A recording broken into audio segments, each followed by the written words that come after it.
Hey guys, and welcome to the Mysteries of Selindor, episode 136, part 5? Part who knows at this point. Part 5. I am your GM Gagnor, and today we have our bard Seti with us to do her iteration of our little divided one-shots. So, last time from Seti's perspective, after putzing around in the cauldron of purity for what seems like forever, New Death finally gave their answer to Inveruna, which didn't go so good. They ended up losing the Star Mother. They ended up losing the book. And Cleary ended up losing his hands, which pissed off Seti pretty extremely. She immediately dragged the rest of the group over to the council to do anything she could to try to sell out Inveruna. I trash talked Varuna. Yep. And as a result, they decided it was time to forward their plans to become champions of the council so that they get as much information as possible regarding their plans for the future and how they could potentially use those to disrupt Inveruna. But before they would get any of that done, they decided it would be a real good idea to fuck with the big shiny thing floating in the middle of the Nexus. So, as Orin approached it, Seti watched as it opened up for him and he disappeared inside. A few moments later, a churn began, a strong one. Something that you hadn't experienced inside the Nexus before, so you're not sure how they usually turn out, but this seemed extreme. As the platform, the disc, was spinning out of control, you held onto it for as long as possible before finally being flung away. You found yourself opening your eyes in a bright, strange, colorful place, residing inside what appeared to be a giant flower that had caught you. You very clearly found yourself in the Feywild. Your immediate instinct was to send a message, as it were, to your sister. But as Titania replied to you, she didn't seem to know who you were, but still invited you to the Summer Grove. So, as the flowers part before you, the Feywild beckoning you forward, what would you like to do? Am I mean, yeah, I believe I have Cleary tucked into my bosom. Yeah, he's like he's a just all little tucked in there. Mouse thingy now. Sugar baby. Mm-hmm. Having a little nap. So kind of like keeping my hands protectively around him. Well, one hand and then the other one like kind of cautiously on my rapier or my wand. I'll proceed forward. Yeah, your wand is Dusk Shard, right? Yeah.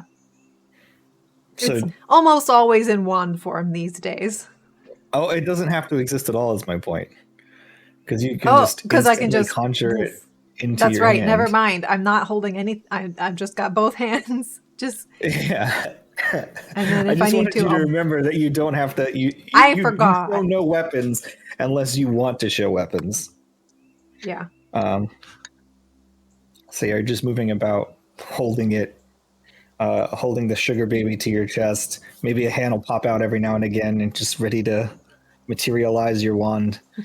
When you hear a strange noise, and there are many strange noises. Every now and again, you hear the beckoning of some strange creature that's like, "Hey, come this way," but you know better, and you don't fall for it. This is the Feywild. I don't listen to shit. Don't eat anything either. Yeah, beautiful looking fruits and berries seem to be like, "Eat me," and you say, "Fuck you." I know your tricks.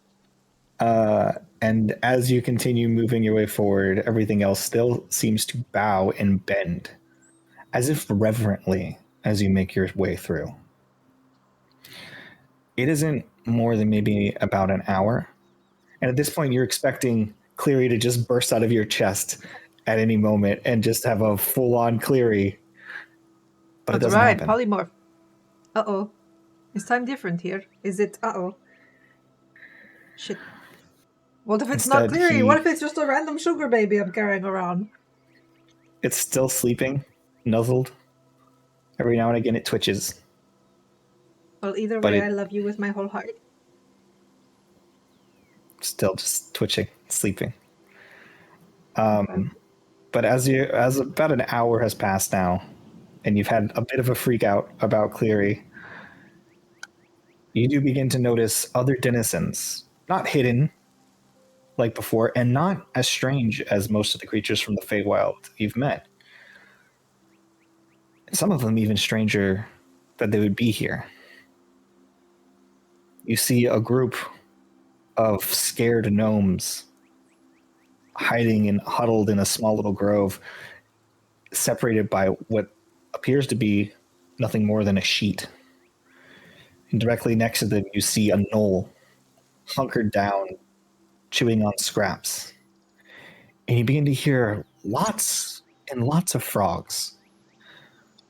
At first, it seemed like maybe one or two or a dozen. Maybe you just came across like a little grouping of them, a little odd, whatever you call a grouping of frogs. I'm getting flashbacks to the Grung village. You do, yeah. You haven't heard this many frogs at once riveting since the last drinking party that you had in the Grung village, where they all just go ape shit and start croaking like crazy, and it just gets louder and louder.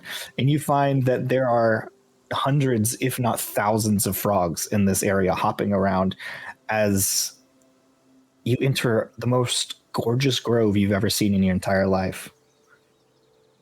There's a small stream flowing here and there.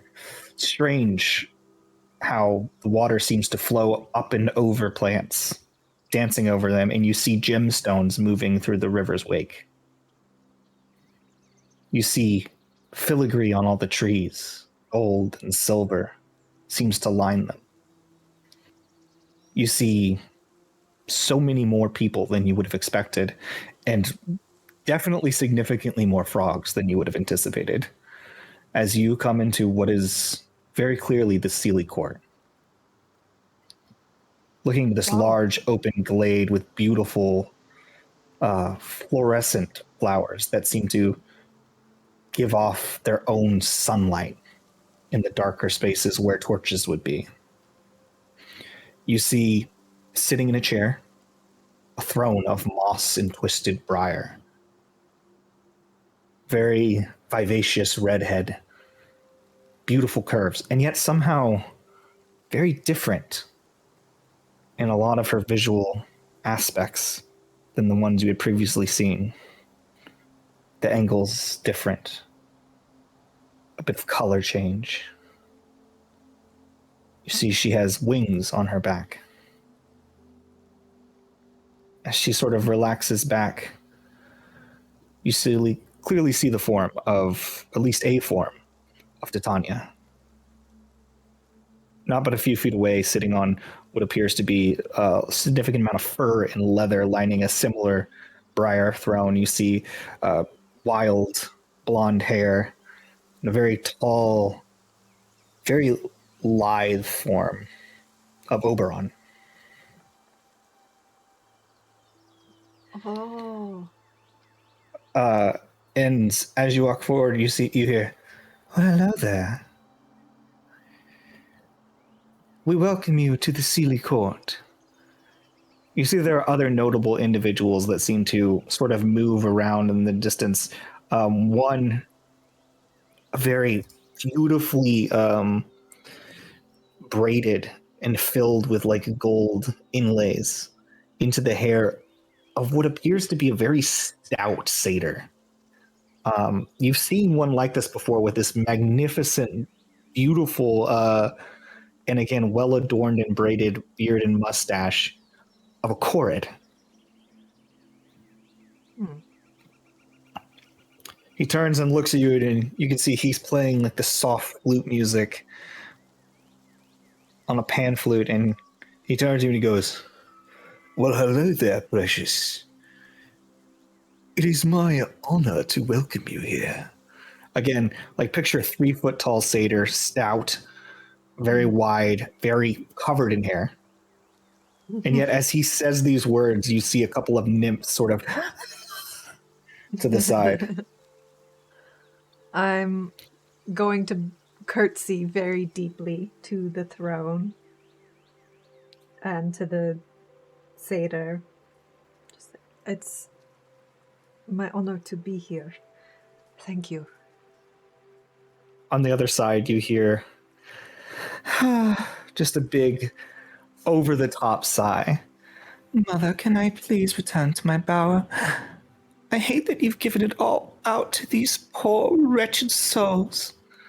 You see, what very well, had you not met Titania, is the hottest individual you may have ever laid eyes on.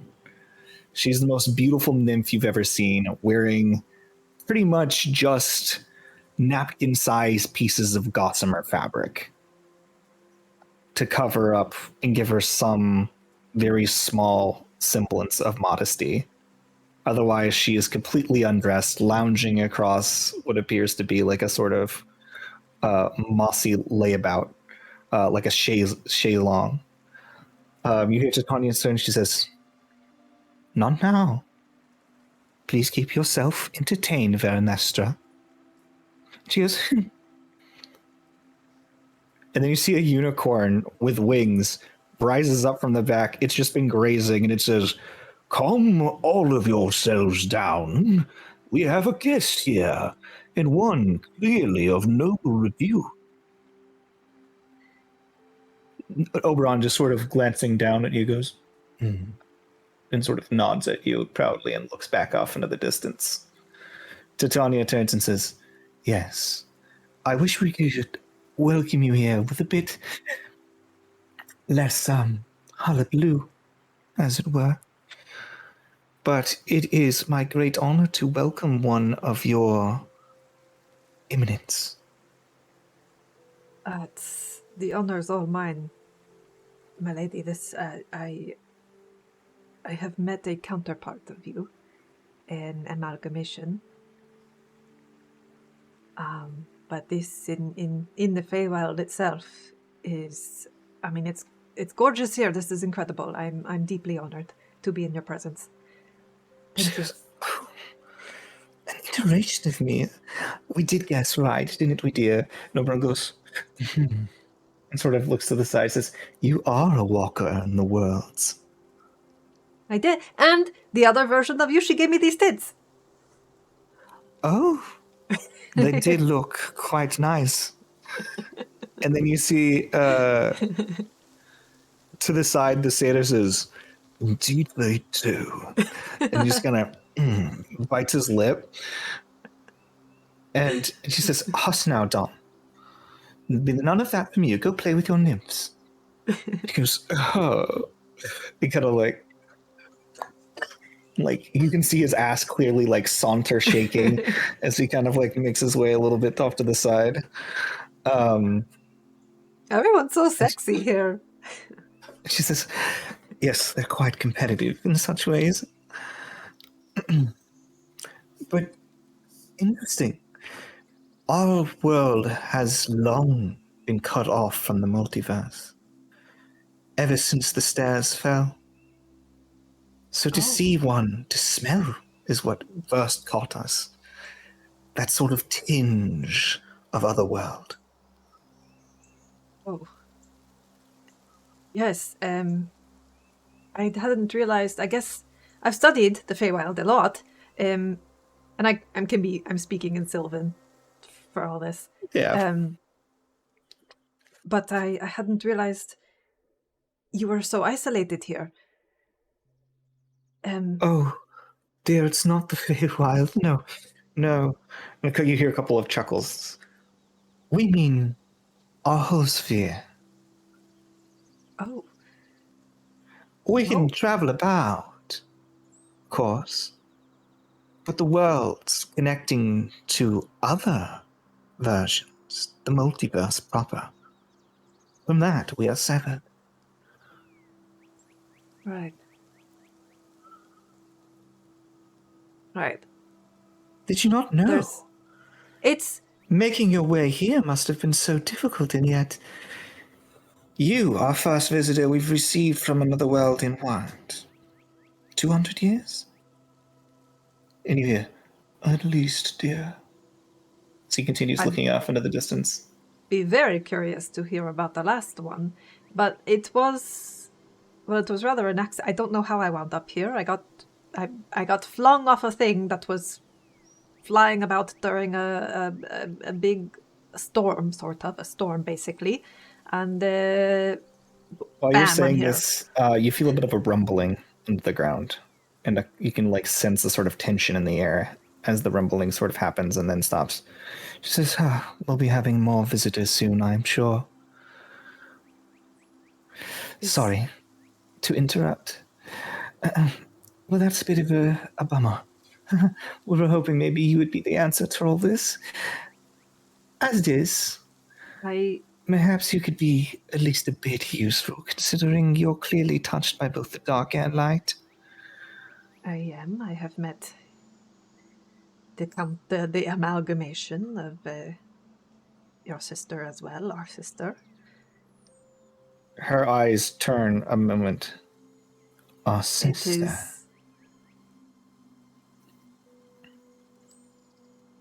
It is. She scans you for a moment and then she just goes, We dare not speak these secrets which you clearly know in the company of others. Right. But that does give you more credit than I was anticipating. Clearly you're very trusted amongst my other amalgamation, you called it? For lack of a better word. Yes. Well. We're quite close, but I am a helper. I am an intermediary. I am Suddenly in the background you hear the sound of gnashing teeth and clambering muscles and fighting. Okay. And then is that should she raises a hand and you watch as a group of what appears to be strange, like stretched out undead werewolves fight with a pack of more live werewolves. And as they begin like gnarling and flashing, she raises her hand and they turn into frogs. She says, oh dear, not more annoyances. Mother, please, can you turn some of them into something else? What, and have them eat the others? No. Frogs don't eat other frogs, dear. That's why there's so many frogs. Is this like you constantly being attacked by werewolves? Refugees, dear. God, if it were only werewolves, we need only throw a bunch of meat on the ground, and they would probably be satisfied. I'm here to help. I want to be useful. I do need to get back to where I came from because there is some world-ending catastrophe happening. But I think the only way I can get back there is to become champion.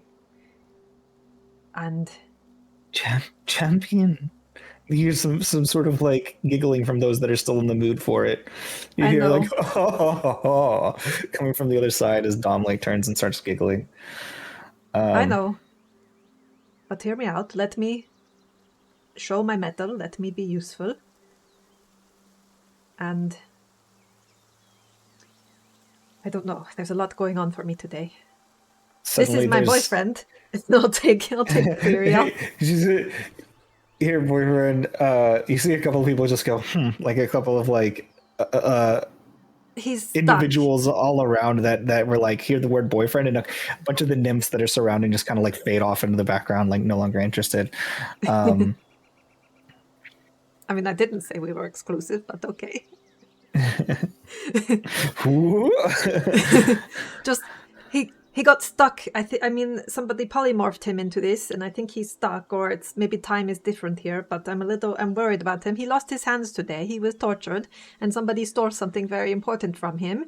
And Okay, he's also... tut. That is quite a lot, dear. Yeah. As far as world-ending catastrophes go, start there as it seems the most important. We're having a bit of one of our own. As far as making you champion goes, and then suddenly there's her left, you see, as if somebody ripped away a sheet, suddenly something becomes visible, as if there's a small tear, and you see clearly a leprechaun. Goes, oh, well, I may not be able to make a champion, but I can give you just a bit of gold if you're all right with that. Skalai, wonderful of you to join us finally. Says, I didn't know who she was. I was completely surrounded by all these riffraff and they're all definitely after it. And I've not been able to cover it whenever I want.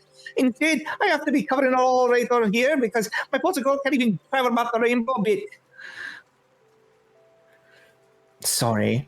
Ever since the stairs collapsed, he's had no means of hiding his plunder throughout different realms.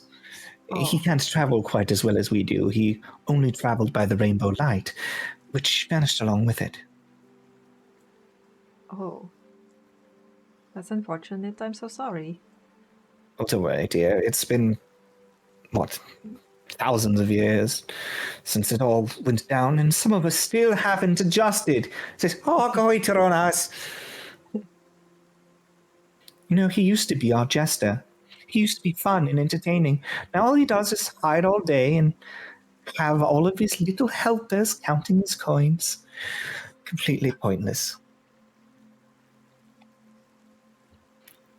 Well, as it is, an archfey of your nature should definitely be capable of surviving where I cannot. Our sister plane, we believe, is the source of all of this danger. We're the furthest plane on our level away from the Shadowfell, from the mirrors. But the material plane, we have heard from some of these refugees, has been sundered as well. In fact, some of these individuals you might have noticed are from the Dark Place as well. Coming this far. The rest are fleeing through increasing numbers of Fey crossings. In areas where once we controlled it, now it seems to be like the veil between the realms is getting thinner. We're not sure why, and frankly, I don't anticipate that my court will enjoy having much more refugees for very long. As much as I don't mind keeping them frogs forever, the noise is getting a bit much. Frogs are very loud. I don't know how much of what is happening in my world might be bleeding through into yours, but these refugees, they're from everywhere, or they're passing through? Most of them found this to be the safest place. Some of them are running from the monsters that are running from whatever's happening in the Shadow Realm. So we've been able to glean from the little bit of barks and chirps that we could get from the undead wolves. I have the Shadow Realm here. It is ruled by... Yeah. We were talking about the proper ruler of the Shadowfell, its creator, known by the name of Shah, goddess of darkness, terror. They may not be on your realm. There do exist here transient beings of the Shadowfell, but she is the preeminent in the domain since the falling of the stairs. Where she once resided, keep within... That's quite enough. Do you... I have had dealings with Shar very briefly. Are you familiar, is in this world, an archfey named Valhadrin? Does that Her mean head anything tilts to you? slightly for a moment. It does. It has been quite some time since I've heard that name. He disappeared. He was taken prisoner by Eons Shah. ago. Prisoner?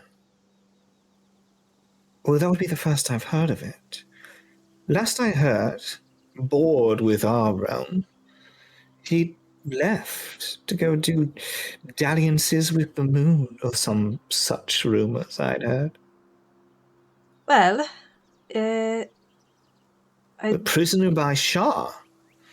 I Well, don't know that what your... is...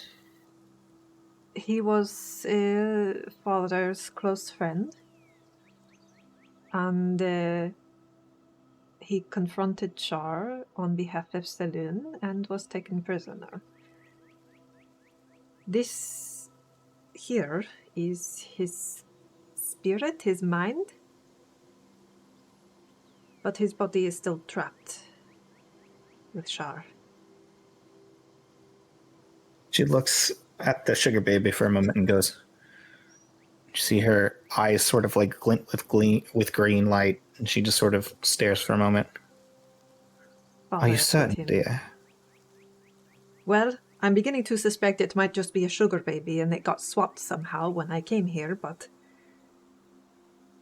I mean, I It's- sense some sort of magics on the creature, but I do not sense any soul.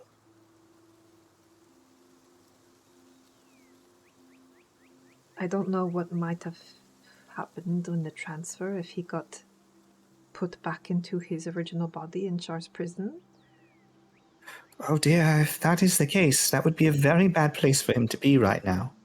Yeah, I agree. So perhaps you should help with some of your own reasons. Well, that's what I was getting Go at. ahead, tied up my vaults. None for her. And The leprechaun disappears. That's what I was getting at. If you have a problem with Shar, then I also have a problem with Shar. Then maybe we can work something out that works for both of us. I need Valhadrin. And you need whatever's going on to stop. Well, as it is, it seems likely that you don't want to bring that little thing with you where you go. Perhaps you'd like a safe place to leave him? Then I trust you to keep him safe. Just come with me. And as you follow her, she sort of like takes a small walk back from her throne, and you see that there's this large thicket. She says, these areas are special glades. Only us, the Archfey, are allowed in these parts. She begins walking through, and you see all these different fields, these magical realms that seem to be sort of smashed and cracked together. At some places, like you'll be walking and the lighting will just change dramatically from one section to the next. And then suddenly, as she's walking, you feel it, or you can even register it, a shift that feels so familiar, so comfortable and home-like. And you find yourself in a field of flowers everywhere. And you look around and you recognize something that's only been shown to Cleary in his memories. You see where he grew up. Oh. She says, this is the home glade of Valhadrin. It is. He sprung forth from these flowers. We all keep our source here. You see these Wow. beautiful, dazzling blue flowers, a river that's like icy cold, and yet this familiar sort of like soft, clear energy, and this sort of twilight grove. Not like the same as yours, but you can see that it's night out within this space. And the flowers sort of give this cool, homey glow. This, I always wanted him to bring me here. Wow. It's just like he pictured it. I mean, if he isn't safe here, then he's not safe anywhere, right? course, dear. She sort of like gestures for you to set him down. I find like a comfy looking flower to nestle him in with. Yeah, you place him down and you watch as the flowers sort of like catch him, sort of bend and begin to like create a little cradle for him.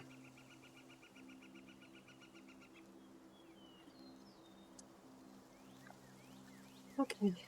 I give him a little kiss on his tiny little sugar baby head and brush Disgust- his fur back.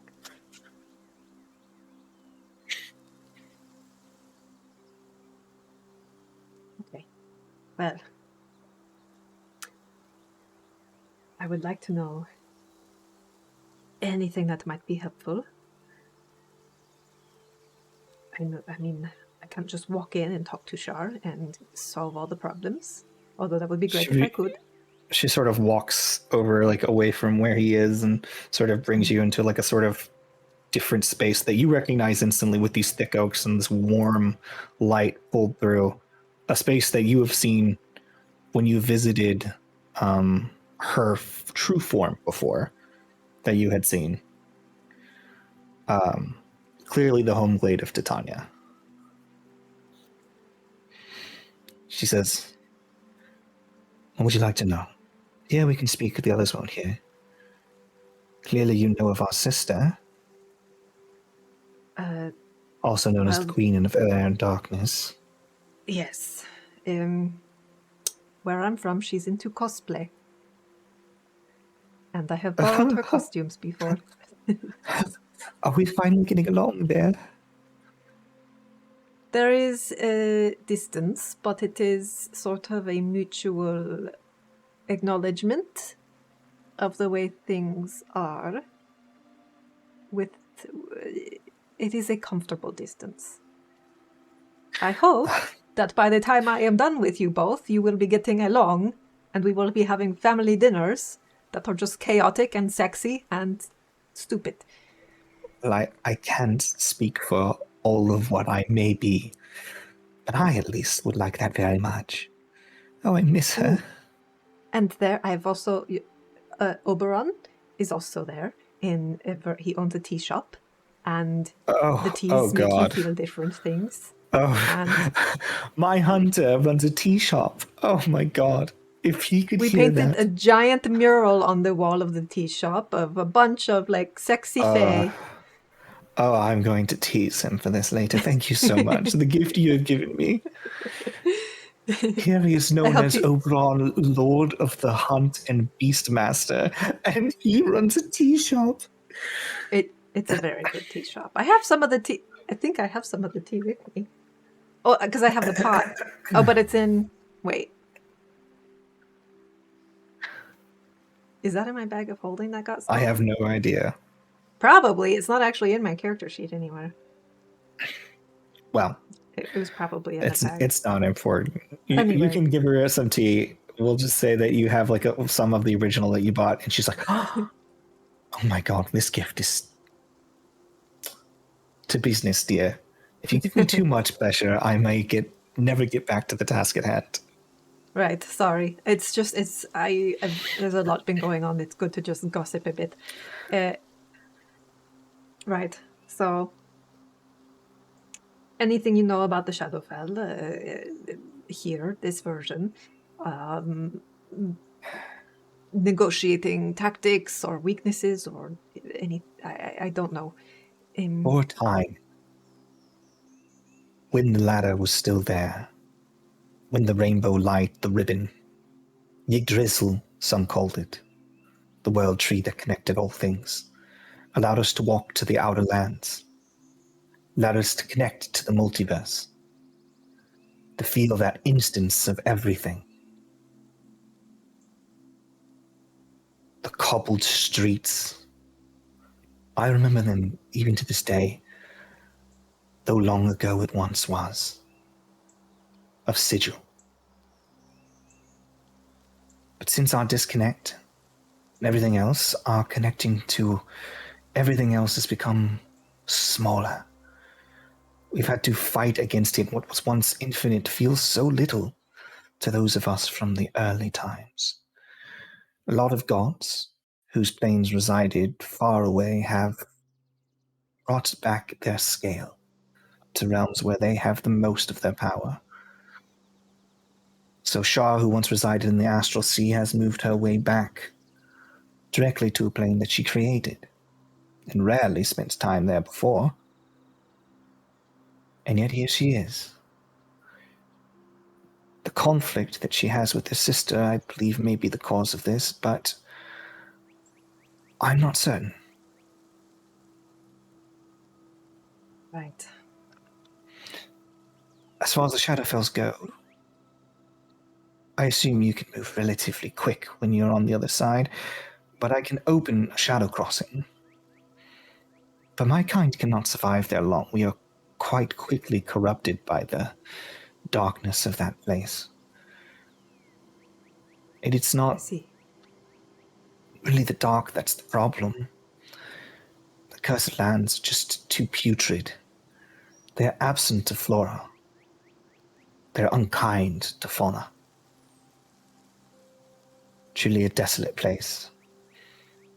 And it has none of that phantasm that is necessary. Where we are the essence of dream, they are the death of sleep.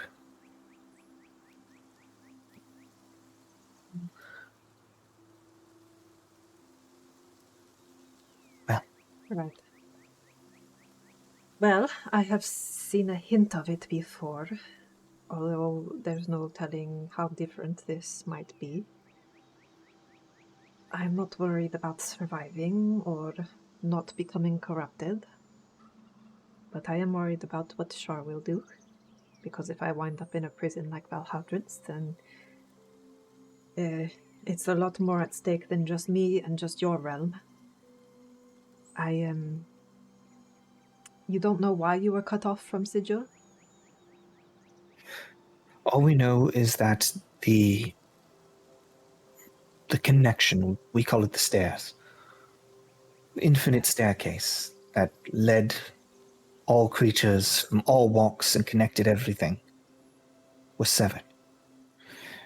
Now, whereas most of us can still travel just fine between planes, or even other realms using our own powers, the stairs are what connected them in a way that was natural. That even those from your world, not your world, because she thinks you're an archfey, that those from the lower worlds could simply one day find a staircase.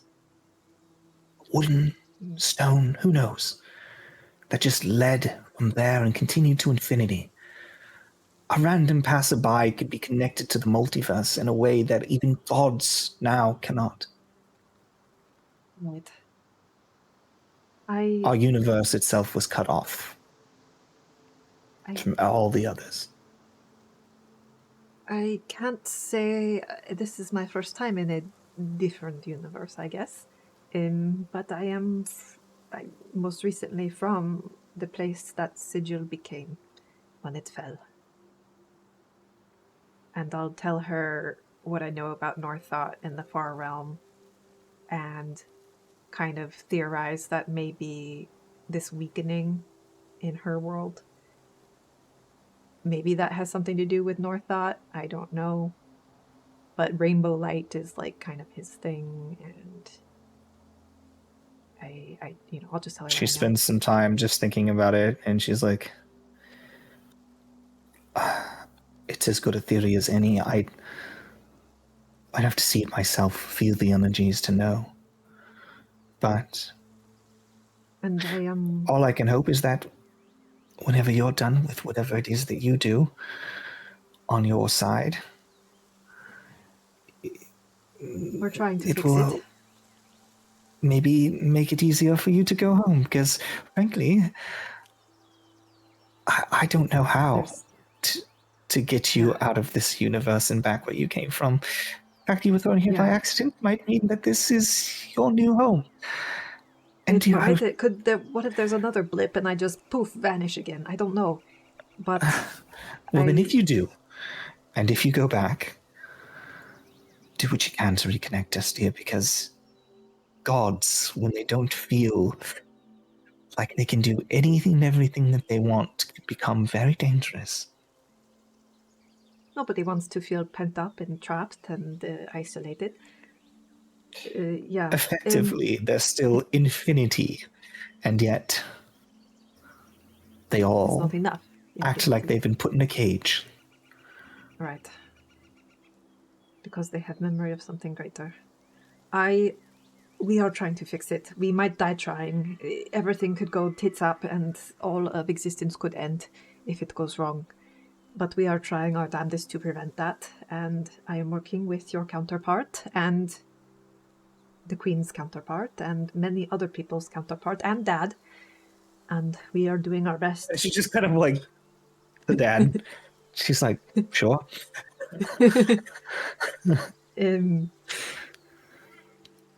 It is a larger problem than I think on this end. You just have to hold down the fort. Well, whenever you're ready, I can open the shadow crossing. If there's anything that you need in preparation. Oh God, well, I need to sleep because I am completely out of spells for the day. Oh, of course. Find respite. I'm not sure how long everything will stay stable, but if you need rest, please. I do, but Need you first, at full strength. yes.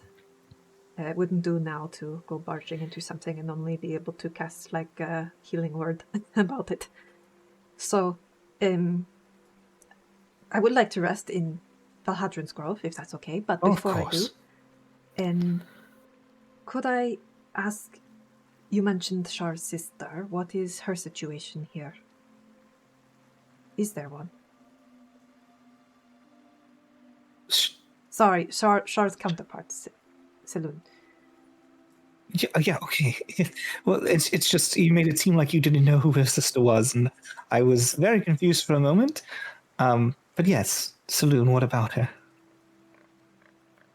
What is the... Is she inhabiting a realm here? Is there a version of her cavorting about somewhere? Well, yes, the moon is present in our realm, in the material realm, in the shadow realm. Although in the shadow realm, it struggles to shine its light. Yes, right. Do you know anything specific about her, or just the generic presence? I know that she also kept her home somewhere. I believe it was Yggdrasil, or not Yggdrasil, Ysgard.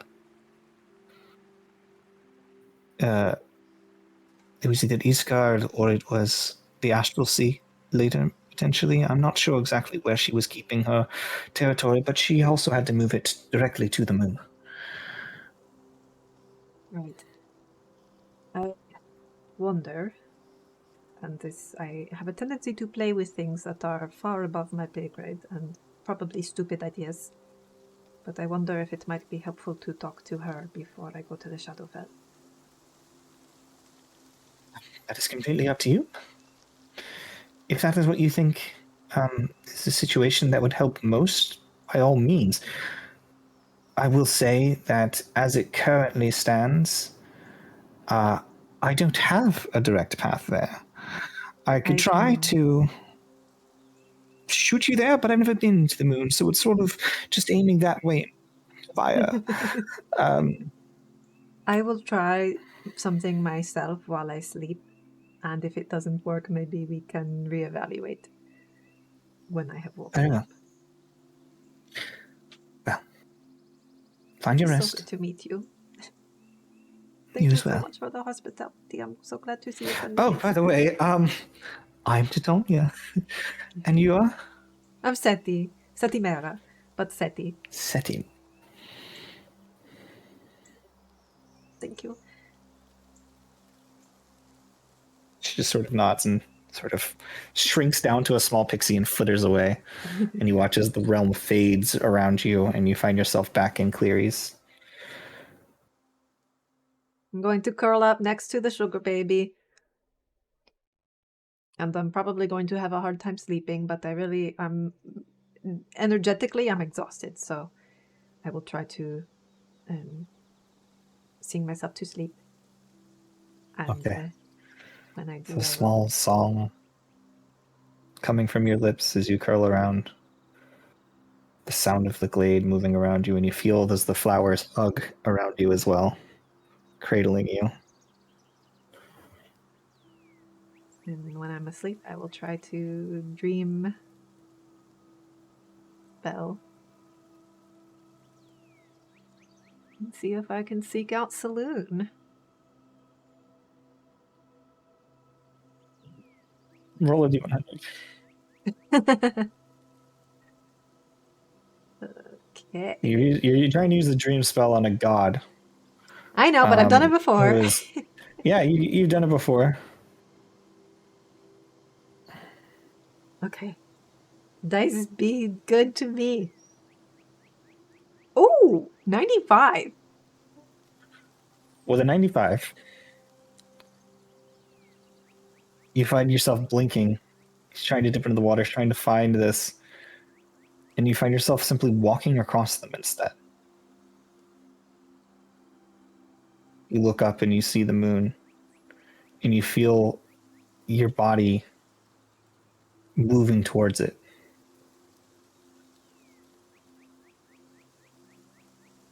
And you feel this sense as you astral project.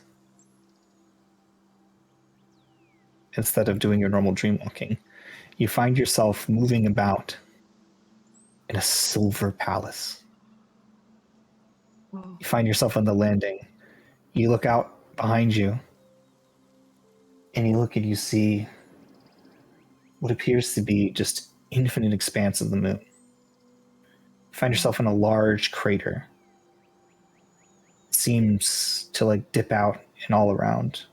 Kind of like you're sitting in a dry lake bed, but filled with nothing but moon dust. You walk about the halls and you can see that there are opalescent skinned angels that seem to be moving about the place, wielding large swords. holy shit. Blue hair trailing behind them, and they seem to be sort of moving quickly as they pass by you. Don't seem to notice you. Wow, okay. Up and around you here, something gets slammed against the ground. You begin moving through the space. What would you like to do?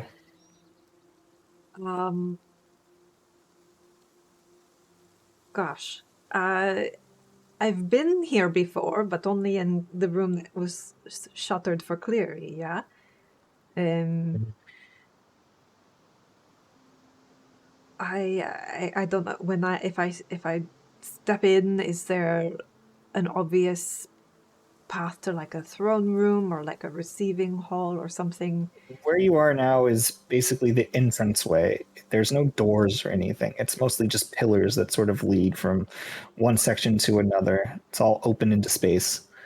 But as you begin moving around, you can see that there's clearly a staircase that leads up in like a spiral.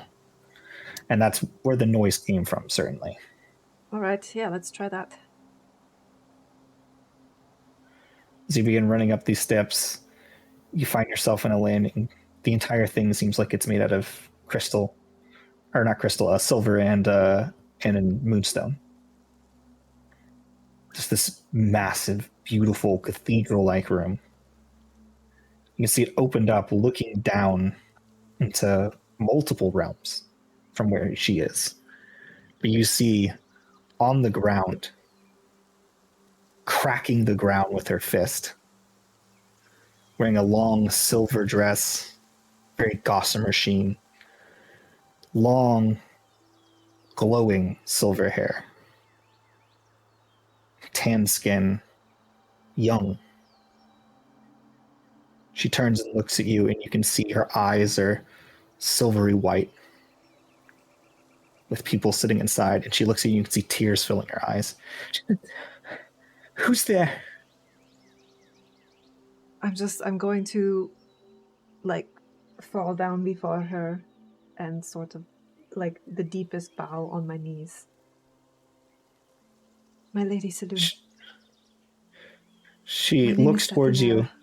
and then you watch as her eyes sort of glow briefly, and she looks and she says, "A fae. Now is not the time, mischievous one. I am not here for games. I'm here on very serious business. And I only have a bit of time.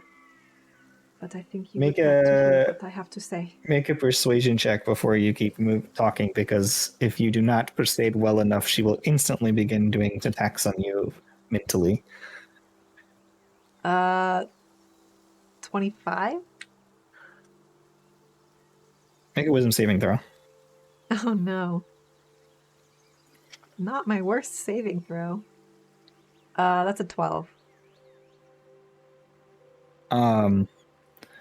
As you begin saying this, you see that she rises up, like just like sort of floats up into the air in front of you, and you can feel massive weight on you, body and soul, as if something of just such immense might and intensity just rising in front of you. And she says, "What do you come here for?" I bring word from Valhadrin. And apologies.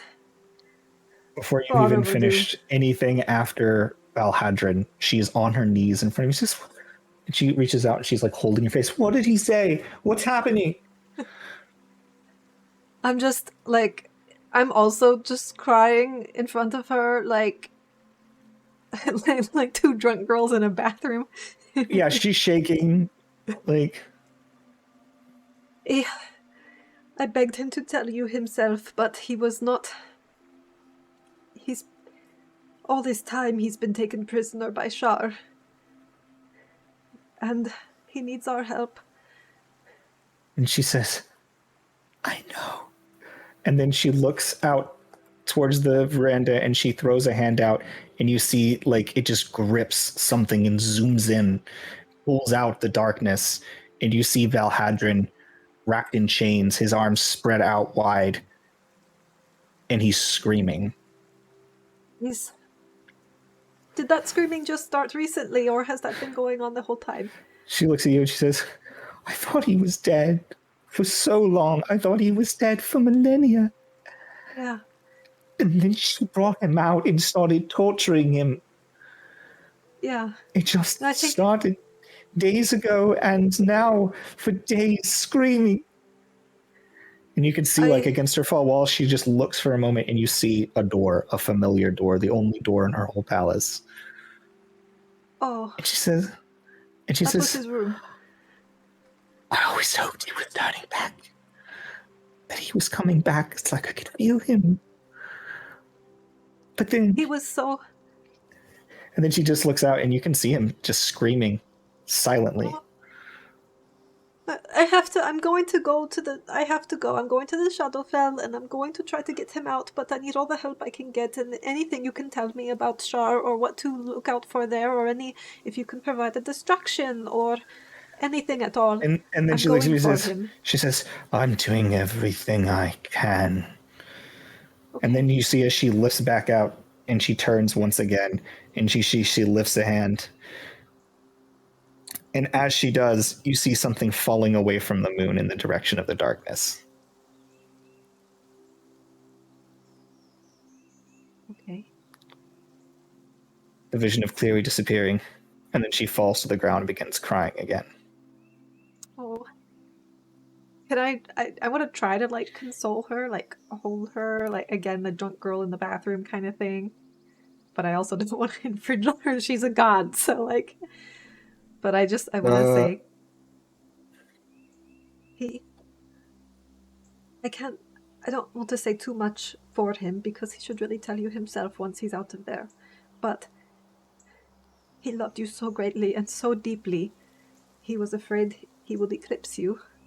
And he tried to fight Shar for you, stupid fool. But his heart was in the right place. There's just all this happening, and like you see she's just like crying, and she's just like She's just like, what? Like, just like can't even with what you're saying right now. Right. I guess I'd better go get him. And she looks at you for a moment and she says, if you need me, I can't go there.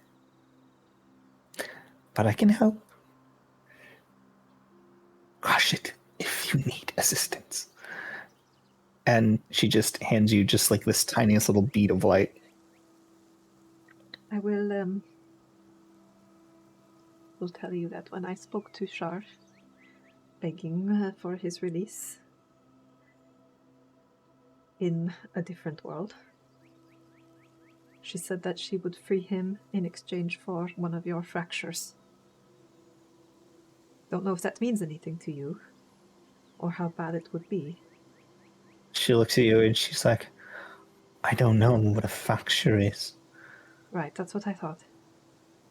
It is... Unless she means what I'm already giving her. And there's like a bit of madness in her eyes.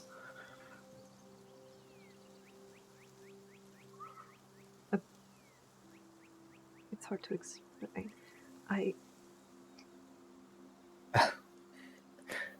If you're going to do what I help, can. do it. Yeah. I'm And then she just astral-projecting, but... And then she just waves her hand and just... Okay. You return to your body. Okay.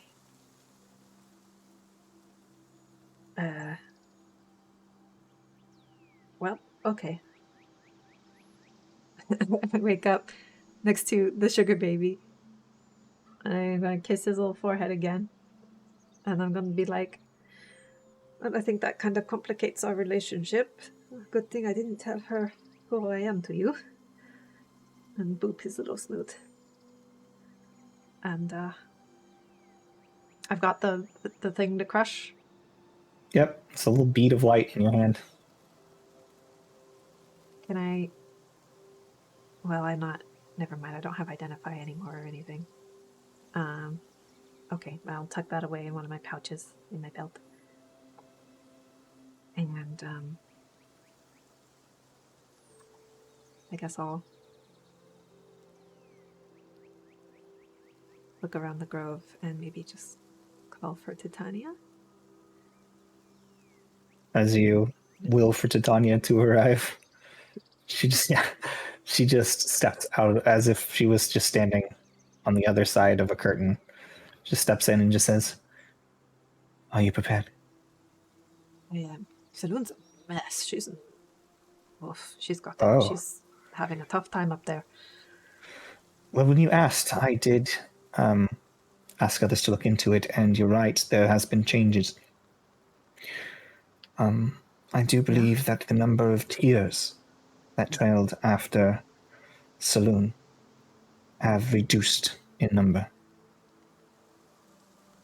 Right. What does that mean?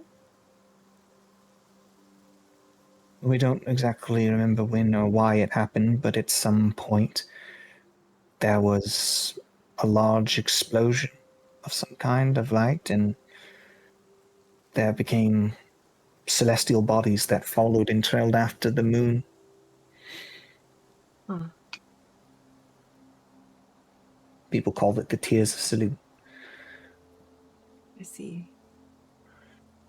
It might have been what it was.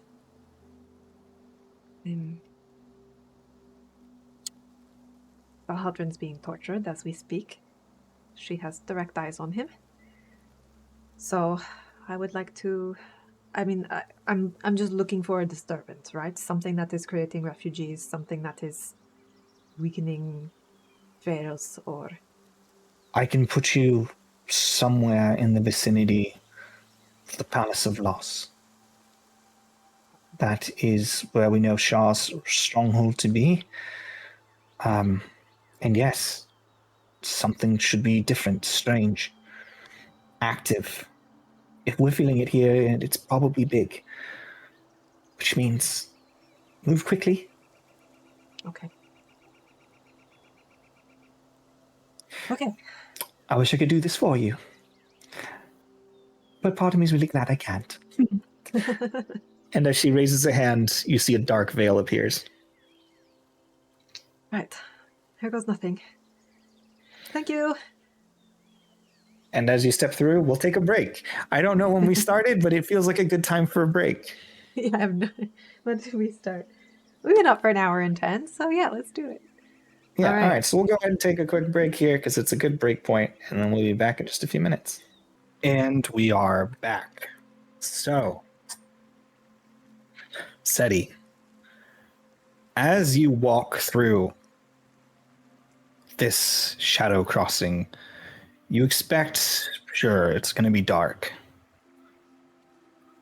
But as you walk through, you feel as if you are walking into an ice-cold pool of water. You feel it wash over your body, the thickness, the heaviness of it. It is bone-chilling. And as you look on the other side, you feel energy wash over you. Air, wind blowing in all directions. You see in the distance a very large tower, black. No doors, no windows that you can see. Towering over the landscape of pitch black. The ground, the dirt itself, all gray and black material. Every tree dead. There seems to be a sickness to it. For this, clearly just picture the Upside Down in Stranger Things, because that was in fact the Shadowfell that they were basing that off of. Mm-hmm. It is a inverse of the material plane that is completely dark and twisted.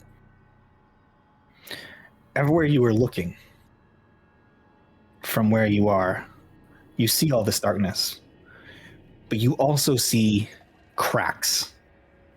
The ground itself, fissures running all over the place, winding and twisting.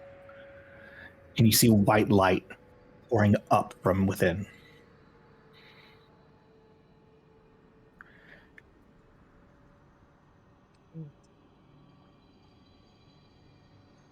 And you can see probably thousands of different strange creatures sort of flooding the skies and moving around and twisting and turning and running from the light.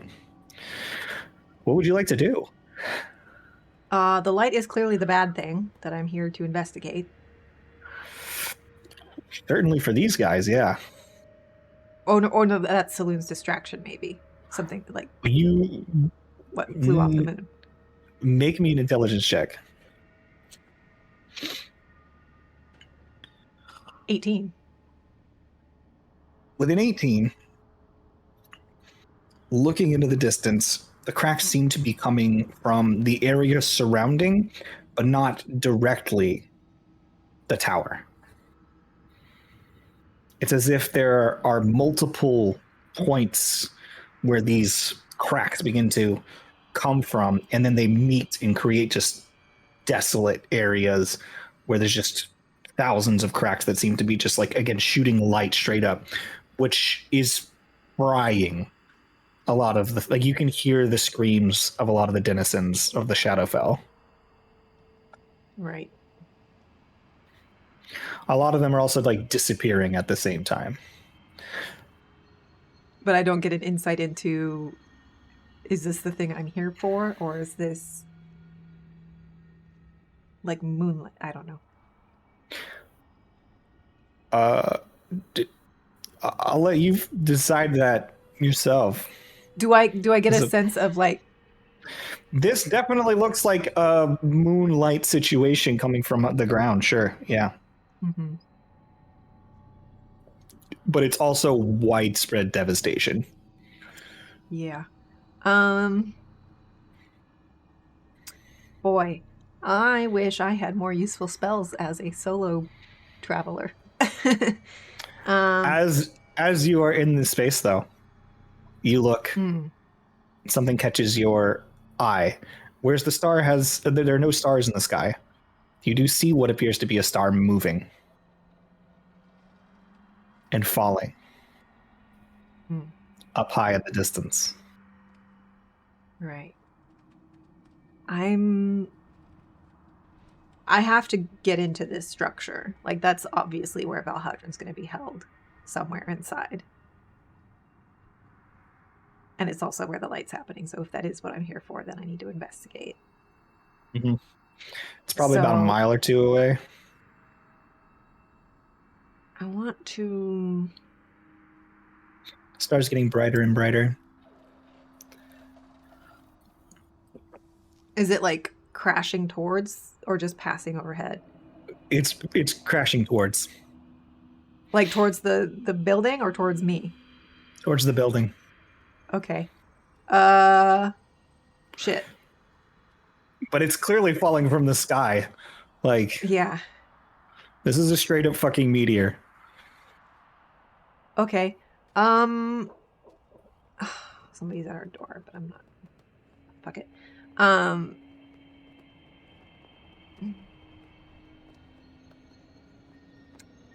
Okay. How fast is it falling? Like, is impact well, like imminent? I said, like I was saying, it just looked like a star that was kind of moving, and then it's looking brighter and brighter. It has that impending meteor shower situation, but it's just one piece that has not yet hit the atmosphere.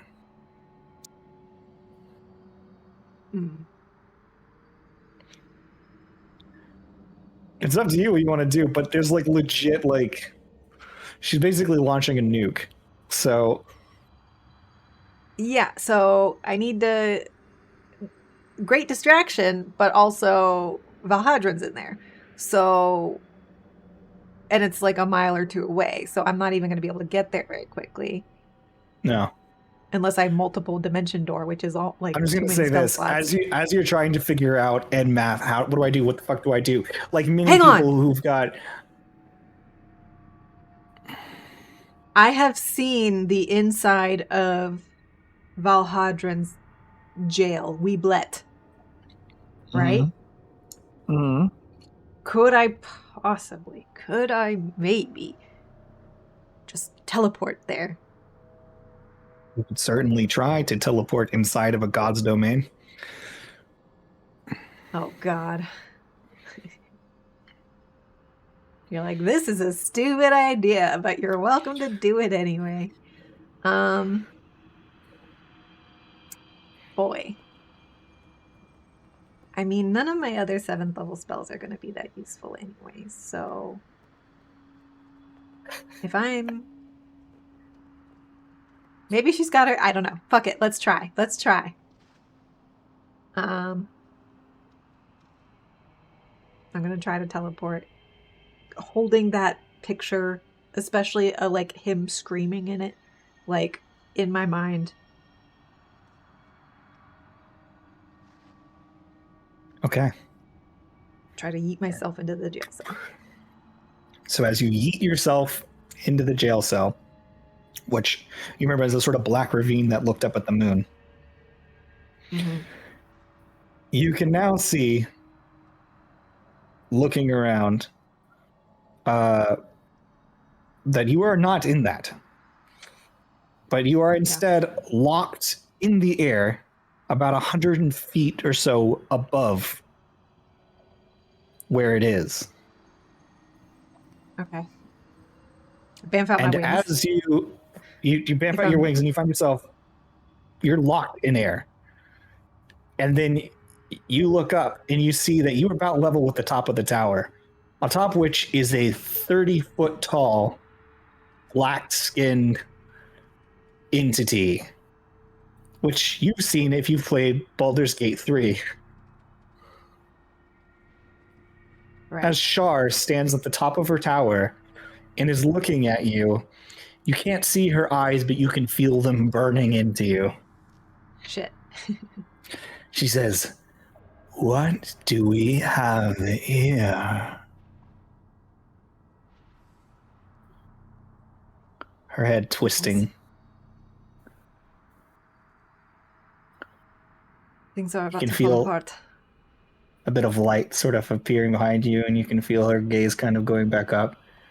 And she says, "Are you here to sneak in and take my toy?"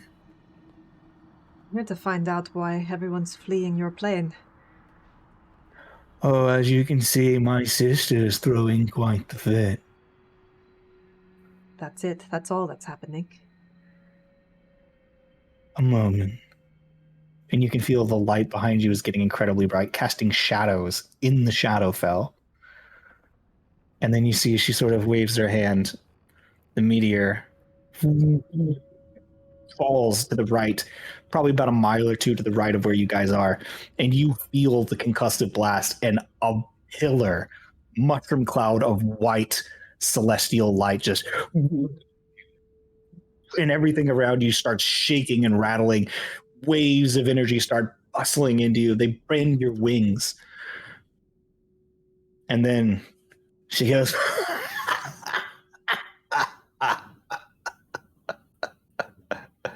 "You'll have to try harder than that, sister."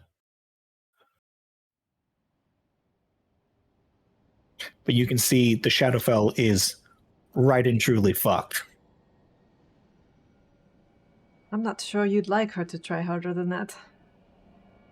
Things look She turns, pretty dire here. she locks in on you, and she says, "Remind me why I should not instantly kill you this very moment." Well, there are two good reasons. One of them is I can fix this situation so that things in your domain may go back to being not flooded with moonlight.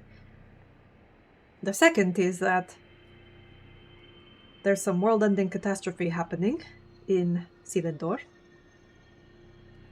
And I am one of the very few people who knows about it and is trying to stop it before it happens. The first thing you said, I'm not sure there's a point in stopping what I started myself. The second, I have no idea what you're talking about. You want to be reconnected to Sigil, don't you?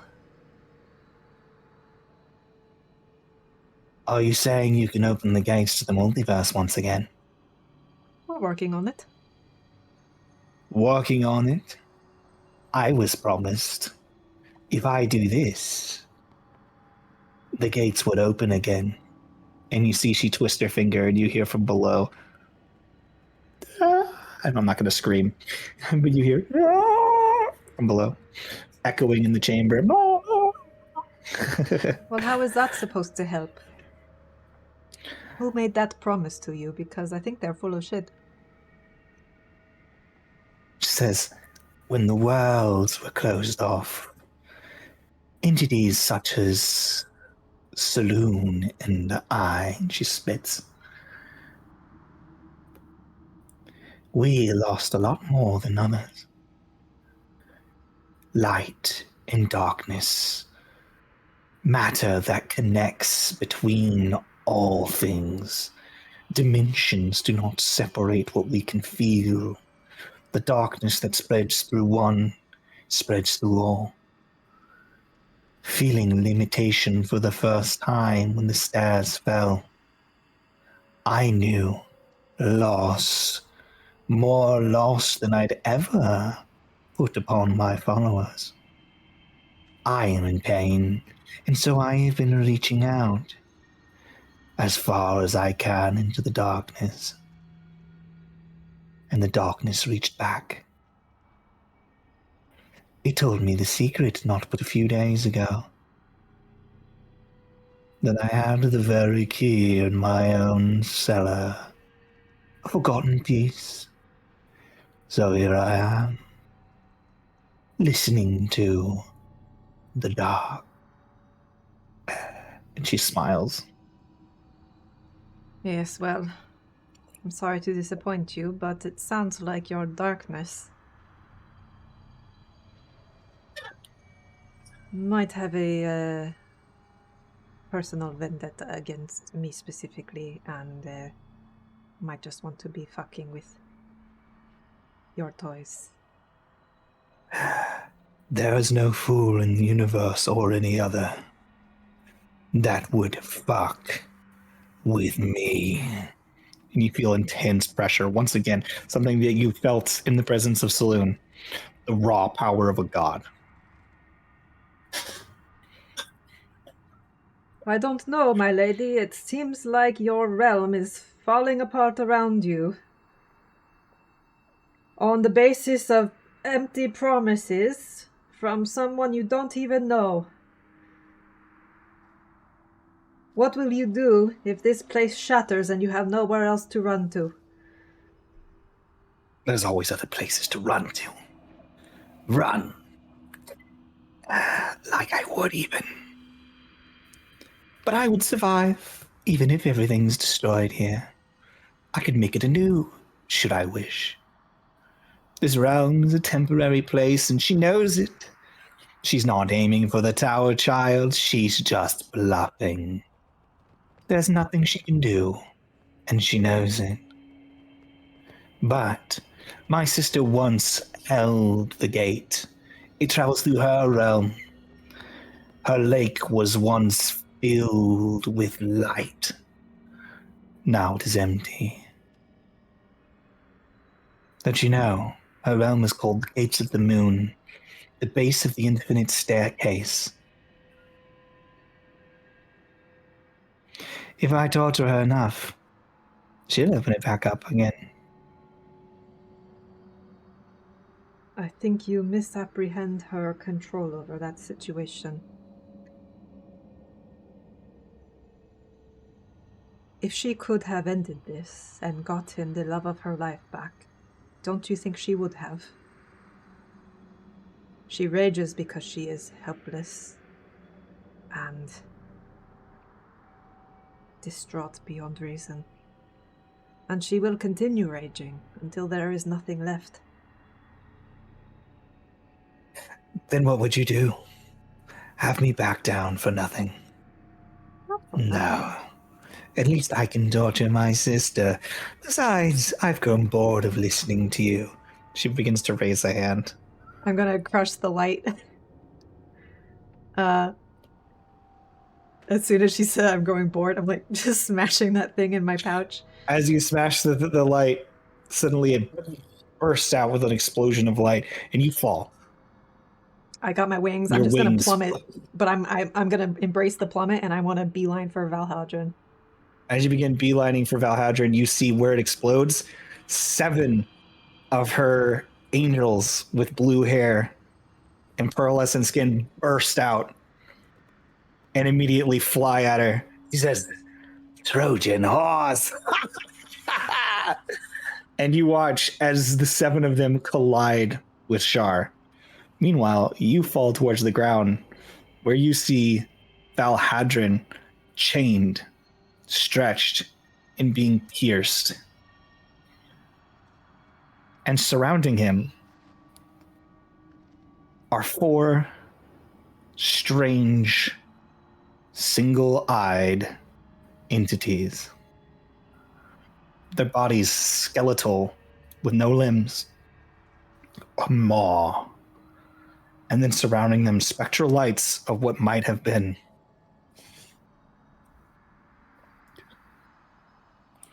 Go ahead and take Am I you to the map. familiar with? Yeah, I was gonna say, am I familiar? Have I seen these before?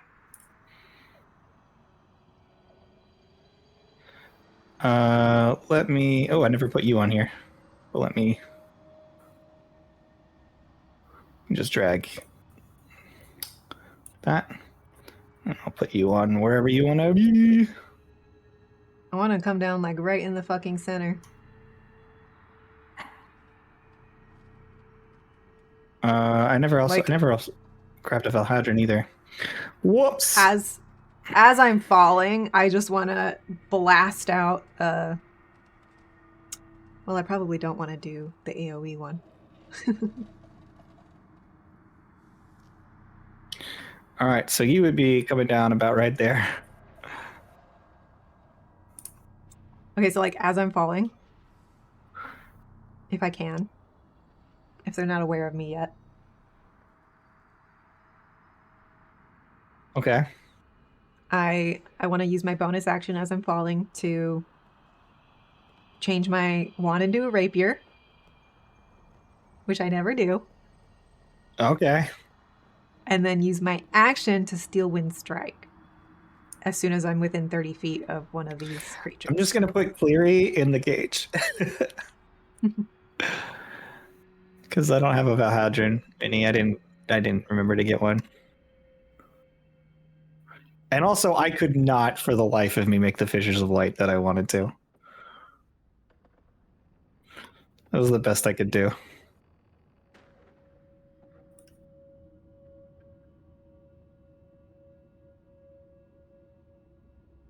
So you're going to steal Wind Strike. Go ahead and steal Wind Strike, I guess, and then we'll roll initiative. I just got to They make ain't sure. prepared. Is that me in the middle, or is that? That's you. That you're. Oh no, the map's way bigger than I thought it was. That's not gonna work. I can't steal wind strike.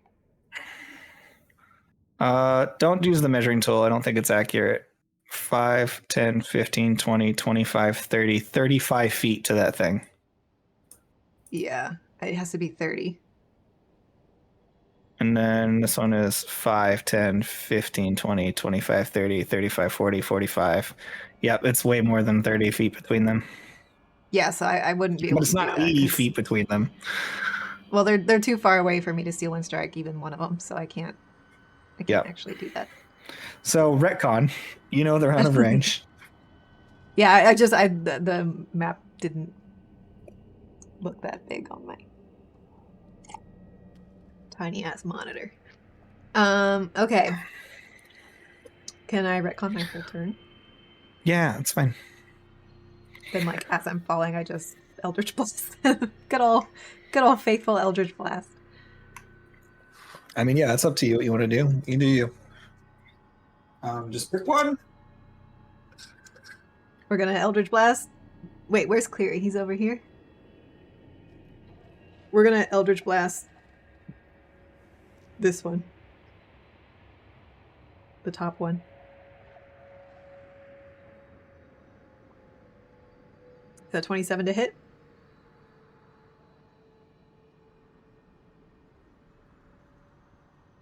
Uh, 27 hits. And a 24 to hit. Hits. And 33 to hit. Definitely hits. So we're looking at... I'll add it up. Just going to do this so that my lighting's more consistent because this is a very dark map.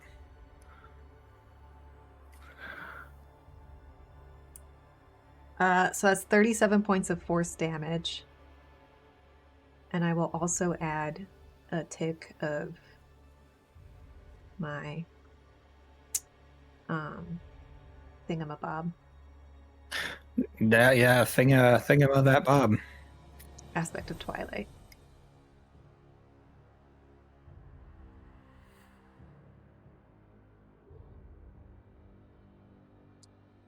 So that's going to be 9 points of radiant damage as well.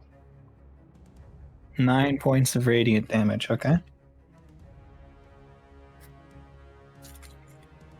And then I want to use my movement if I have any. Or if, I don't know, falling counts as movement and like landing. When you're flying. Or am I still in the air? I don't know what. You're still in the do air. Do I have movement for this, or is it just getting? Yeah, there you can with move. No, falling into their range was pre-combat.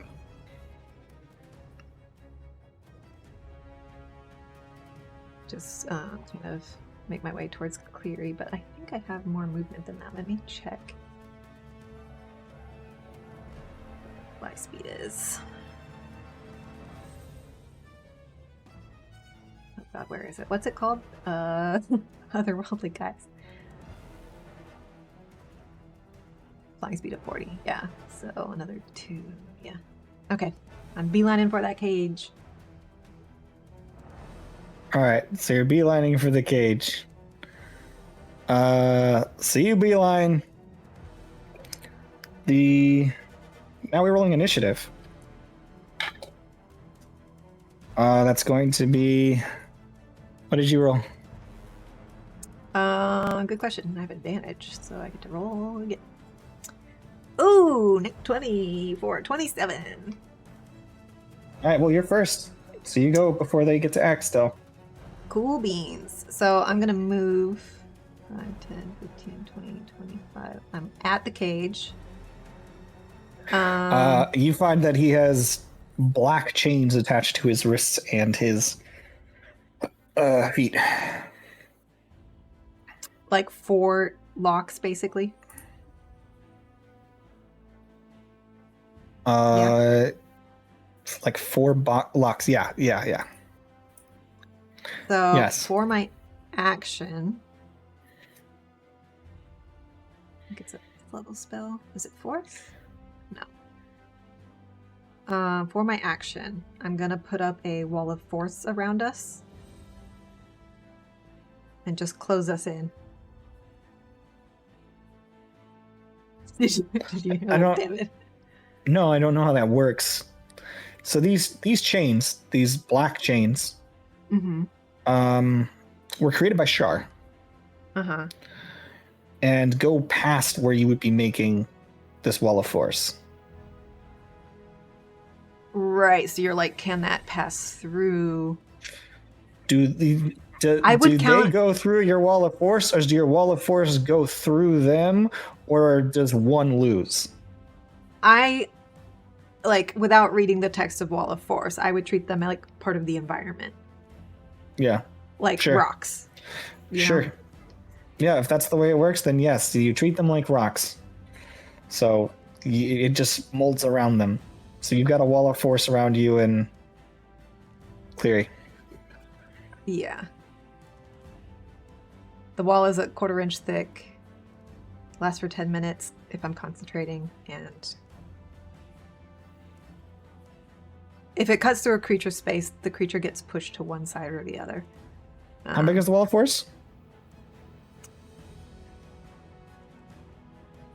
It is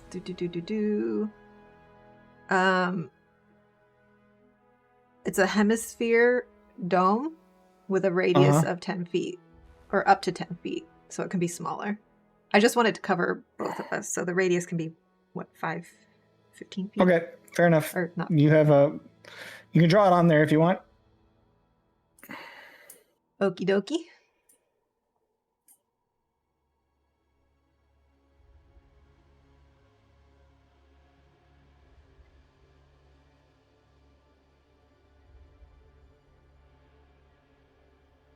Oops. I know I can move it. Random. Oh, this will be interesting. Okay, it's not as easy as I thought. I thought you were just fucked. Oop. What? That's fine. Okay, well that's my movement and my action to get that up. Let me see if I have any useful bonus actions right now. Oh, well, while you're doing that, I'm going to move the eyeballs. The Death Tyrants, as they are known. I'm just gonna go ahead and Hexblade's Curse the one that I already hit. And that'll be my bonus action.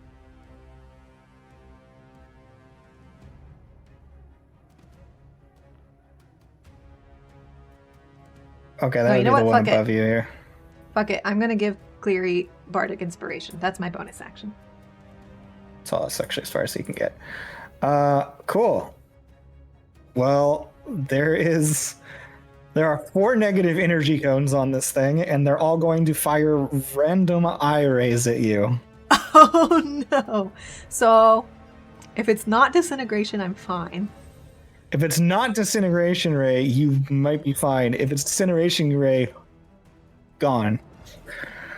So.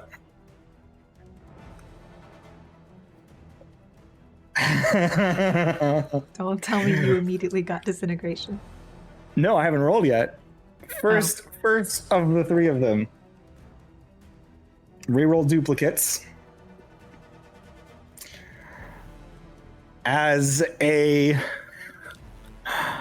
slowing ray hits it, nothing can pass through. As a Fear ray hits it, nothing can pass through. And as a petrification ray hits it, Ugh. nothing passes through. I'm so glad I did Wall of The Force, next baby. one. Wait, that was Reroll one guy? duplicates. That was one guy. Oh no. Yep. Number 2, paralyzing ray doesn't do it. Number 5, innervating ray doesn't do it. Petrification ray doesn't do it. Third one. Reroll duplicates. That's a paralyzing ray, a charm ray, and an innervation ray. Last one.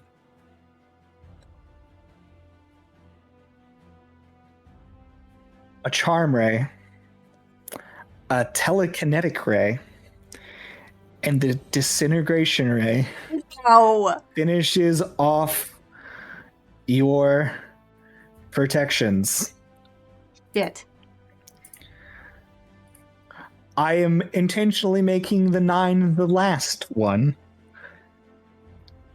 instead of what it could have been, which was first and the last guys the other 2 would have gone through, but I rolled all 3 at the same time, so I'm choosing to make it last. So with that, do they bite? So the Iris. wall's gone. Your wall's gone.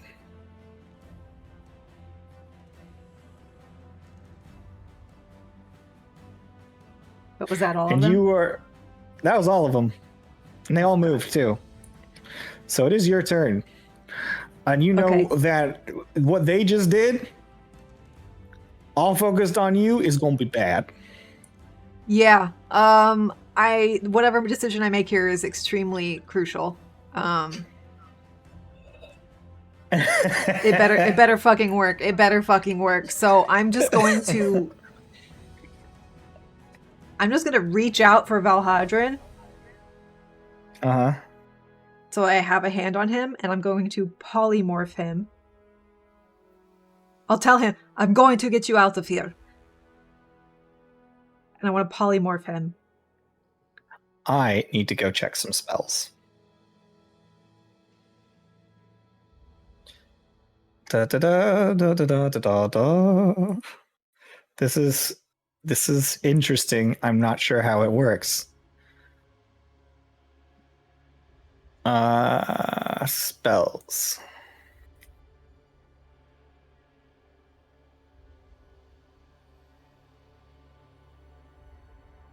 Spells. Thank you. Okay. I did need my freaking thing.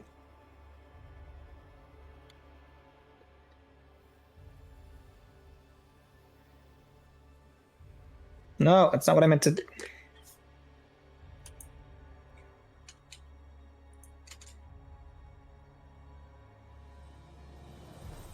Sorry. I need to know if you're able to do anything. That's what I'm afraid of.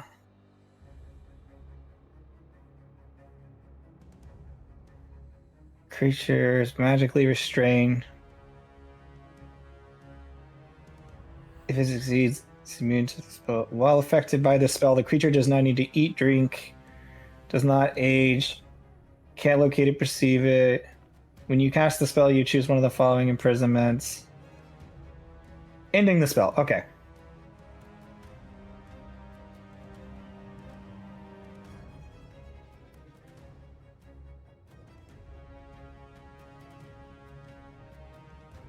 Oh, well, I mean, it doesn't say that it can't polymorph him. But... So you polymorph. What are you polymorphing him into? A sugar baby. Alright, you polymorph him into the sugar baby. The chains shrink inside to match No. the size of a sugar baby. So now there's a sugar baby with his hands No. spread out, Oh no. bound. Shit. Can I... My bonus action is basically useless, so can I get a sense of, like, if these chains are locked, is it an arcane lock, or is it just something... Make me a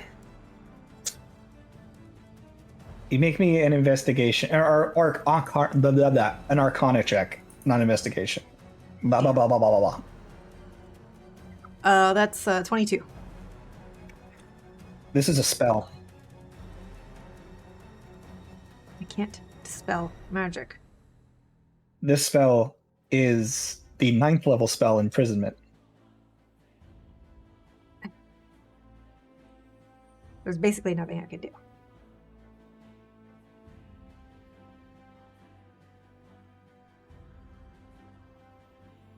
My turn's up. I'm going to use all of my movement to fly straight up into the air. So 40 feet up in the air. 40 feet up in the air, okay? You are 40 feet up in the air. Is that your turn? That is my turn. Okay.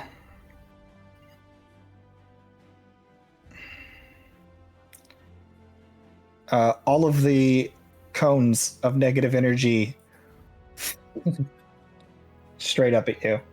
They probably You have cannot a 60 regain foot hit range, points. don't They have 150 they? foot range. No! Oh, God. I was hoping it was 30, but Jesus Christ. I'm fucked. I'm just absolutely fucked. First one is going to shoot a ray at you.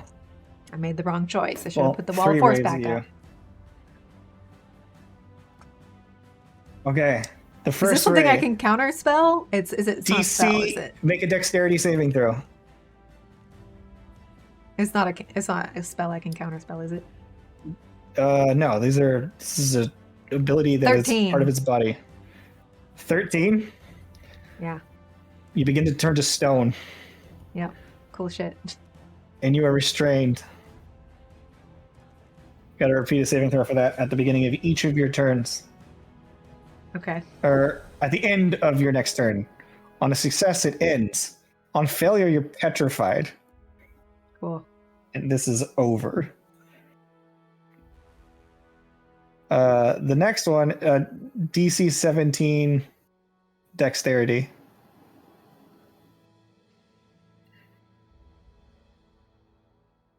$23. Okay, you're good. That one doesn't. The disintegration ray doesn't hit. And then a DC 17 con.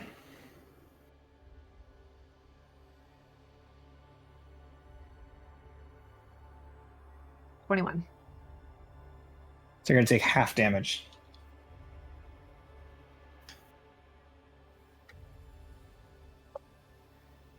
Oh, this is the wrong. That's the wrong dice entirely.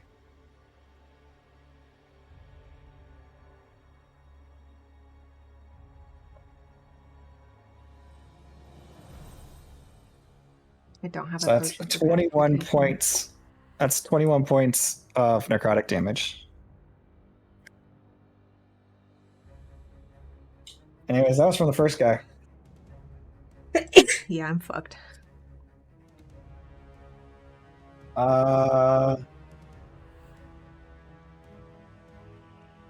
Wisdom saving throw. 20. Success, you are fine. Wisdom saving throw.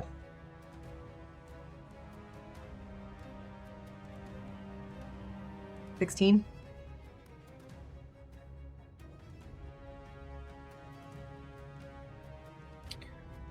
You have advantage on these, I think.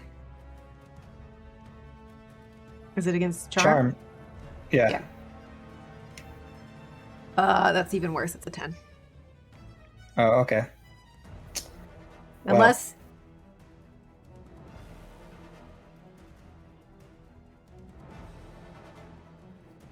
I'm immune to charm effects because of Titania.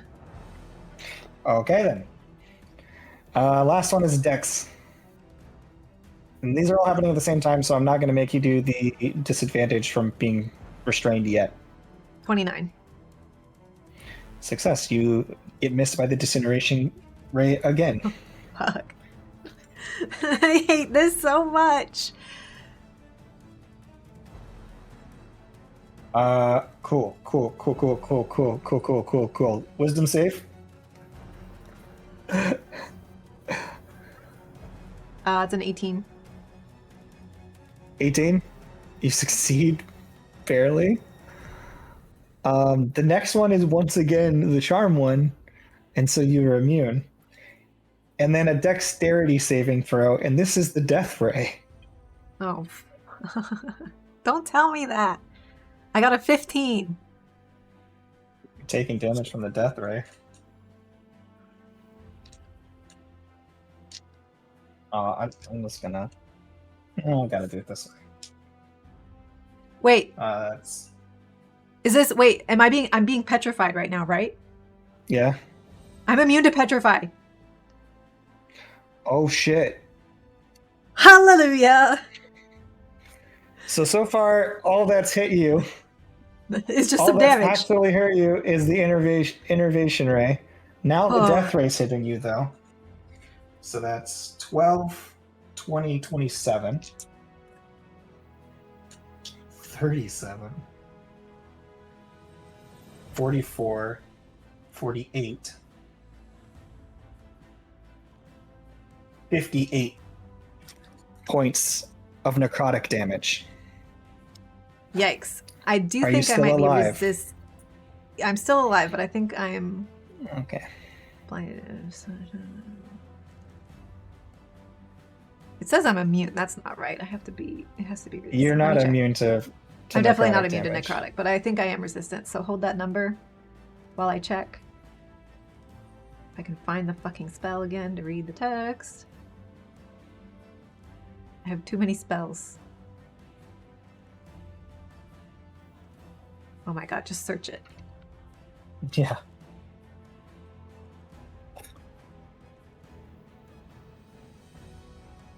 I'm immune to necrotic damage You're immune to necrotic damage? from my wings. What? Okay. Was the other damage I took also necrotic? The The innervation other ray? damage you took was also necrotic. So I'm good. I You got have been I'm nothing, unaffected baby. By I'm 3 fine. death tyrants so far in 2 rounds of combat. There's one more. Jesus.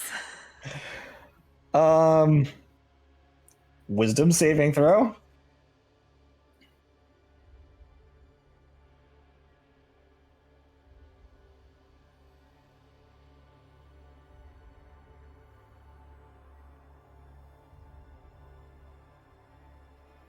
Okay.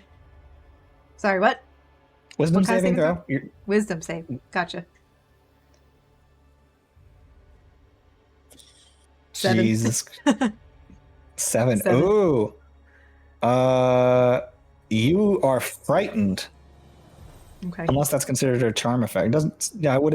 It's your. That would be separate, I would think. Yeah. So frightened. Yeah, you can repeat the saving throw at the end of each of your turns, but you're currently frightened. Which, yeah. Fair enough. Dexterity saving throw. 13. Oh. Your speed is half for 1 minute. Also, you're slowed. No! Now you can only take an action or bonus action on your turn, not both. Okay, well, I don't need my bonus actions right now anyway. But my movement's Yeah. also halved, right? Your movement is also halved. And then the last one, I need you to make me a strength saving throw. Oh boy. So many fucking saving throws. That's also a 13. You are restrained by a telekinetic ray. So I can't move? So you can't move, and it's going to drag you 30 feet further back down. No! Okay, well now I'm fucked.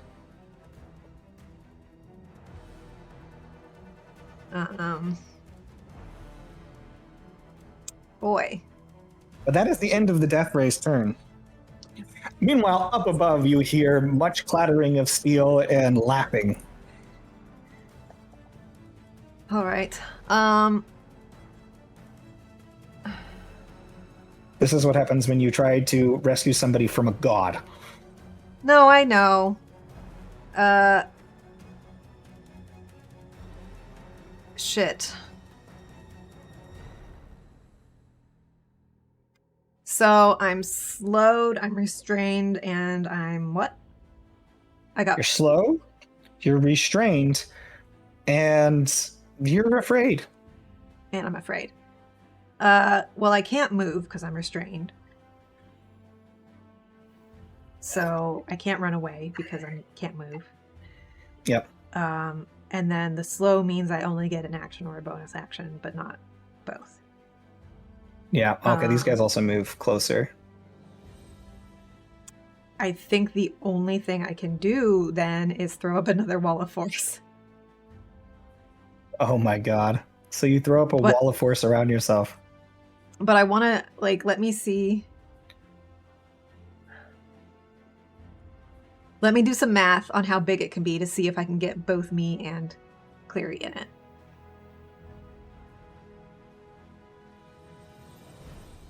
It's got 10 by 10 panels. So I think if we do, like, that's one panel. That's 2 panels. 3, 4, 5, 6, 7, 8 panels. But then I would need, it wouldn't be close on top. So obviously that doesn't work because it has to be close on top. Well, I don't know. Are these things, can they fly? Are they hovering at all? Yeah. Okay. They're flying. They don't got legs. They have to fly.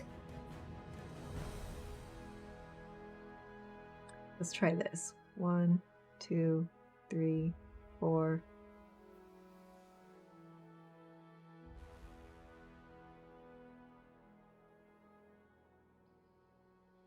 5, 6, 8.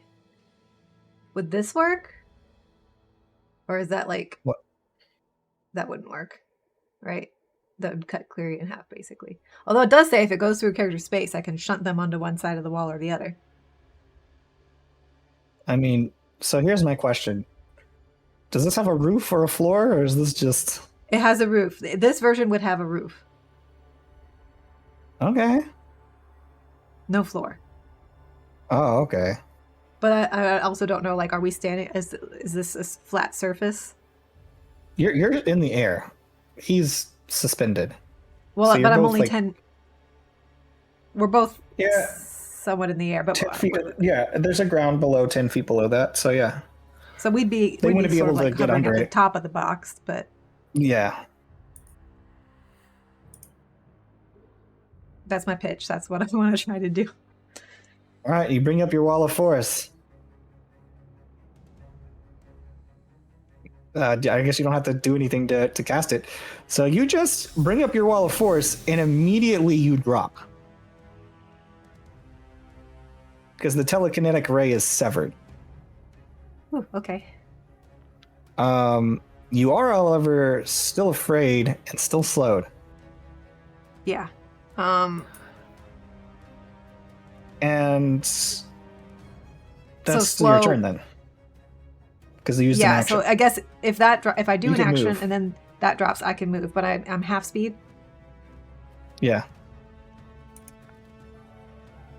Yeah, so I get There's there. a chained sugar baby in the very no. corner of your wall, just kind of like just there. slightly stretched out, like its limbs are bent backwards because it's being slightly shunted by the wall. Quick aside, but Gary says your beard is beautiful. That's Thank really you, Gary. not. I need to shave it, but thank you. Okay, so I'm up to the sugar baby, but I'm out of things I can do. So that's it. That's my turn. That's your And turn. We gotta pray. We just gotta pray that there aren't any Meanwhile, disintegration At rays. the end of your turn, you hear Seti, and you see the sugar baby's eyes are open, and you can hear his voice in your mind. Hi. I'm trying to help Hi. you out of here. It's not going well. I'm going to need you to do something. Okay. Kill me. Oh, And now it's I the can just eyeballs' drop- turns. I think I can just drop polymorph. Oh, he's saying, kill me. Oh, he legitimately just wants to be dead. Is He that what wants you he's to kill asking? him. He's saying with full confidence, kill me. Can I insight that into like kill me because Make it an will help insight us check. get out of here, or kill me because I don't want to live anymore? He is your partner. You can use 21. the 21. He seems awful confident for a Cleary saying kill me.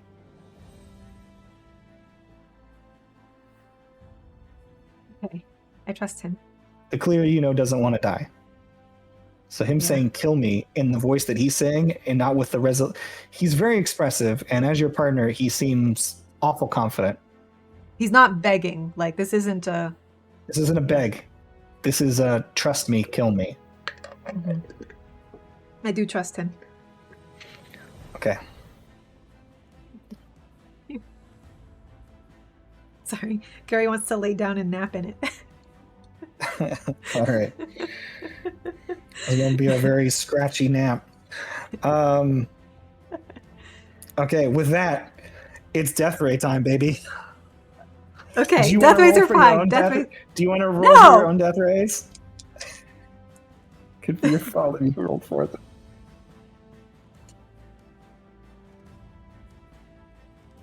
The first two do nothing, but the third one, in fact, is a disintegration ray. I'm so sorry. Take it back. I want to roll. Can I roll?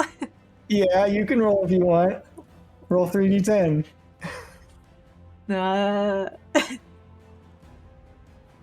The 1-2 fear is 9. If you roll a 9, you're fucked.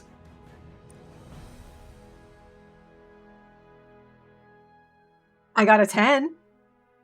That's just a death ray. That's fine. You're immune to that. Oops, that's not what I meant to do. Why can't I I also got a- see? Why can't I I got a see 2 and a 6. rolls? Those aren't a 9. So that takes care of the first one. Time for the second guy.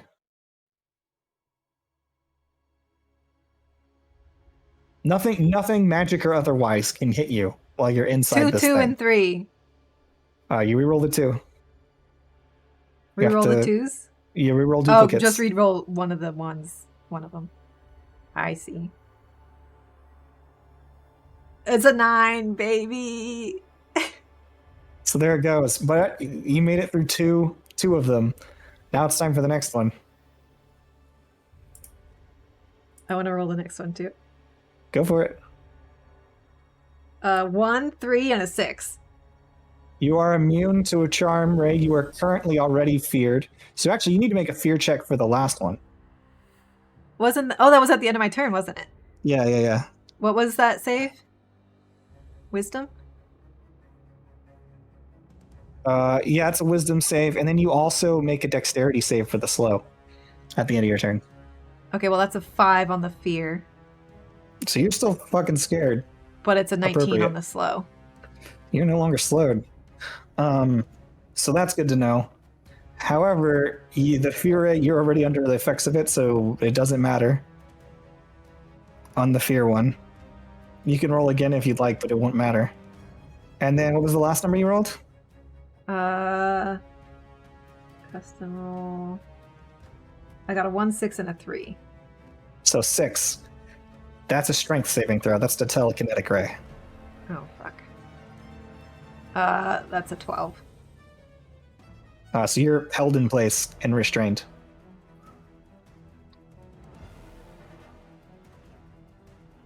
They are going to pull you 30 feet away from Cleary. Fuck. Which would be 5, 10, 15. Oh, they're going to just put you in the middle.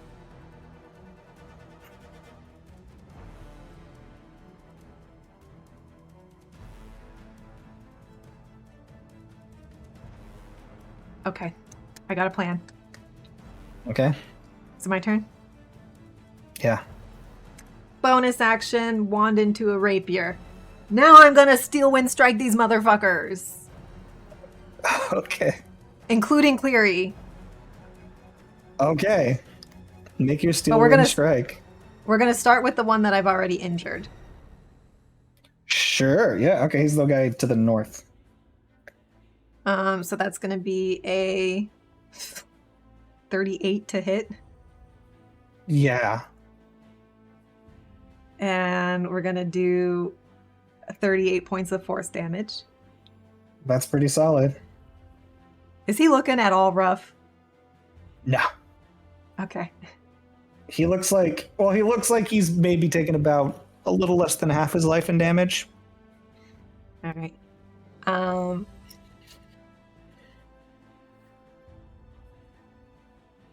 Wait, is this? Oh, that is a 5th level spell. Shit. Okay.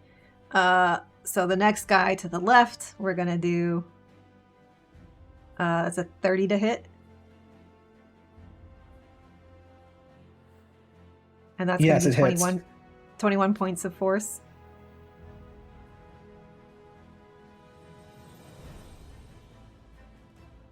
And then the guy Okay. at the bottom. Ooh, that's a 23 to hit. Yeah, it hits. That's going to be 40 points of force damage. 40 points of force damage. Yep. Damn, son. And then the guy on the right. This spell is OP. Ooh, that's a 22 to hit, but it was a natural 1. Oh, then it misses because it was a natural 1. But then I go to Cleary. Cleary, you drop the thing, obviously. Not that it would matter much, but I'm sure you drop it. Yeah, just drop polymorph. It's one less hit point that I have to get through. I'm just going to say, I love you.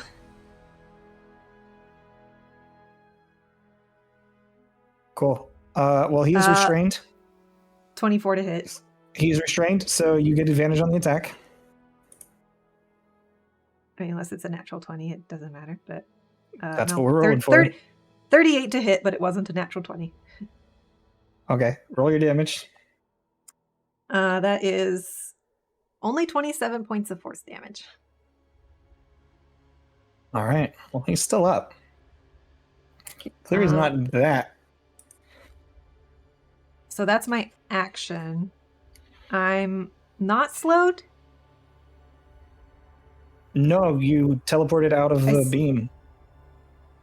Yeah, Well, you saved okay. on that. You're also not restrained because you teleported out of the beam. Right, but I'm still afraid, right? You are still afraid, so you cannot move closer. And while that thing is visible to you, you have disadvantage on stuff, which I I guess I guess should have made you do, but fuck it. I can roll another attack if you want.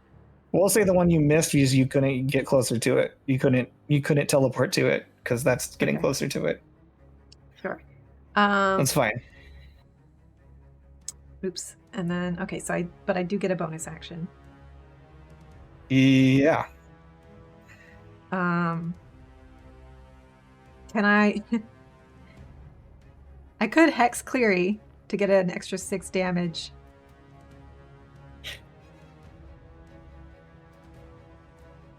If you want to allow that.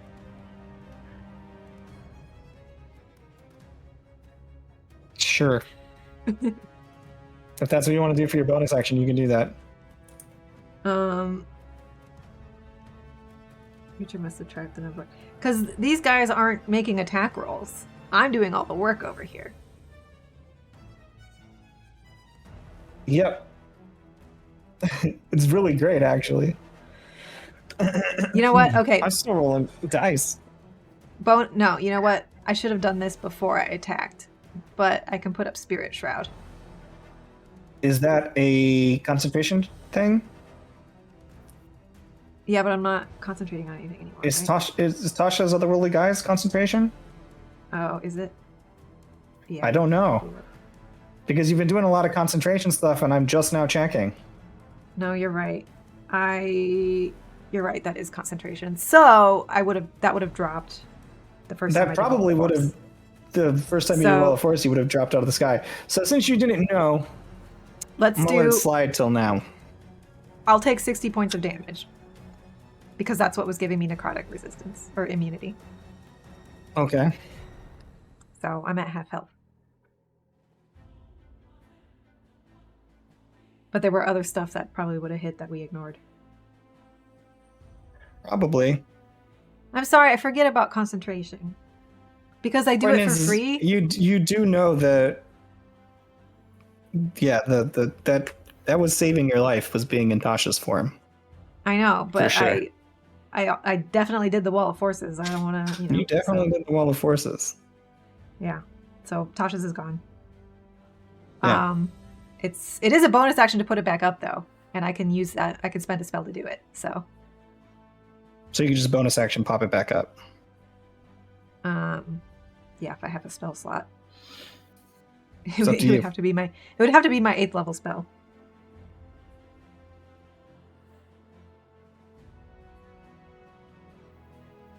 I think it's the only reason I'm still, like, if I don't have it for another round, I'm dead.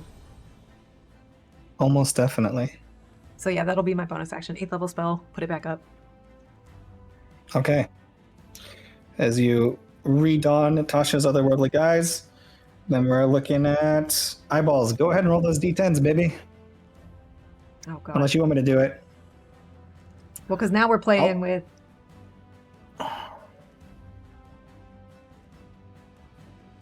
It's a jamble to find out what happens here. 7, 8, 9. Well, that's a hell of a combo right there. That's real bad. That's real bad. You are looking at... Make me a wisdom saving throw. 14. Okay. You're unconscious. As a sleep ray Great. grabs you. You're immune to petrification. Magic can't put me to sleep. Is it magic? You can't be put to sleep. Magic can't put you to sleep. You're immune to that one too. Okay. Disintegration ray. Dexterity saving throw. Oh god, baby. What aren't you immune to? Natural 20 for a 30. Okay, well you dodged the disintegration ray. Next one. Oh, fuck me.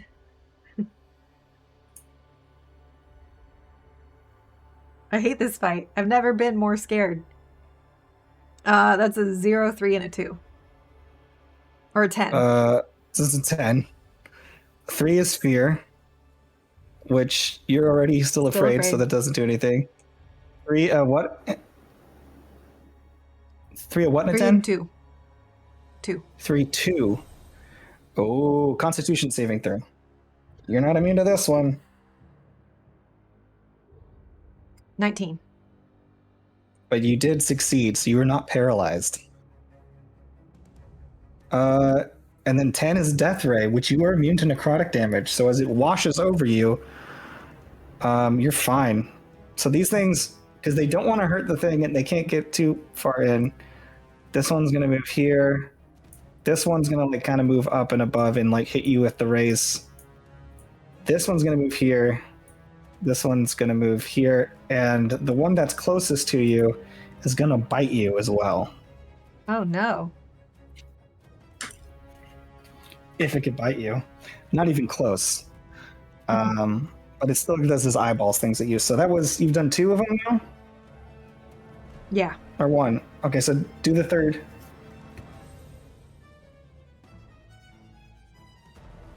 One, a 5.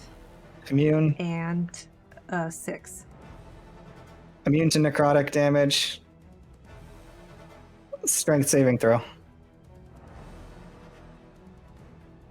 Ooh, natural 20, 21. You are not restrained by the telekinetic ray. This time you move away from it. There are lasers of different colors, just massive things biting at you, and you're just kind of like... just sitting there, and you're just like coming in, and these things are like gnawing at you, lasers going in every direction, washing over you, but your own magic buffeting it out of the way. There's blood streaming down your face from the necrotic damage that did leak through. Like your veins are turning black, and you're scorched, but you're still pushing forward, blade ready to stab Cleary. That's so funny that you're immune to sleep. Why wouldn't you be? Daughter of the Dreamweaver, baby. The Dreamweaver. Yeah, it's like you were made to fight these things, but I did not plan that. I was like, I'm gonna make it hard as fuck.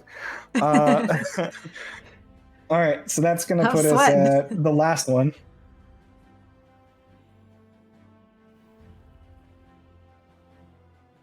Again? Oh god. Yeah, there's 4 of them, babe.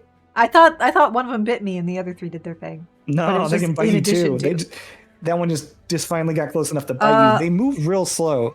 1, 4, 5. Immune. Dexterity save. And immune. 12. You're slowed, baby. Yeah. Okay. All right, your turn.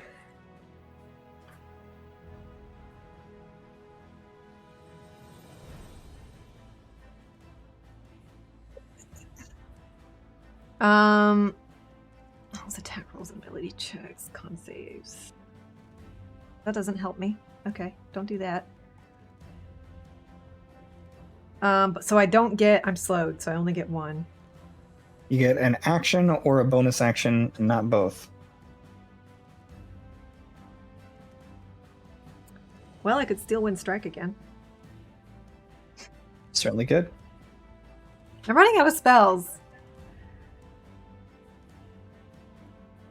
What does my regular attack look like? I get with. You can still bleed. Yeah, so with my Tasha's up, I actually get 2 attacks on my sword. And if it's not a lot of damage, but maybe Cleary's. Okay, we're just gonna hope it kills him. I'm gonna attack with my rapier. First attack is a natural 1. He's restrained, so you have advantage. Okay, well the second one is a natural 2 for 18. You don't hit him. Another natural 1. With advantage? And 28. 28 hits. 4 rolls, and only one of them was a hit. All right, so initial damage from the rapier is 12 piercing. We're gonna do a butt ton of math here, though, to milk it for all it's worth.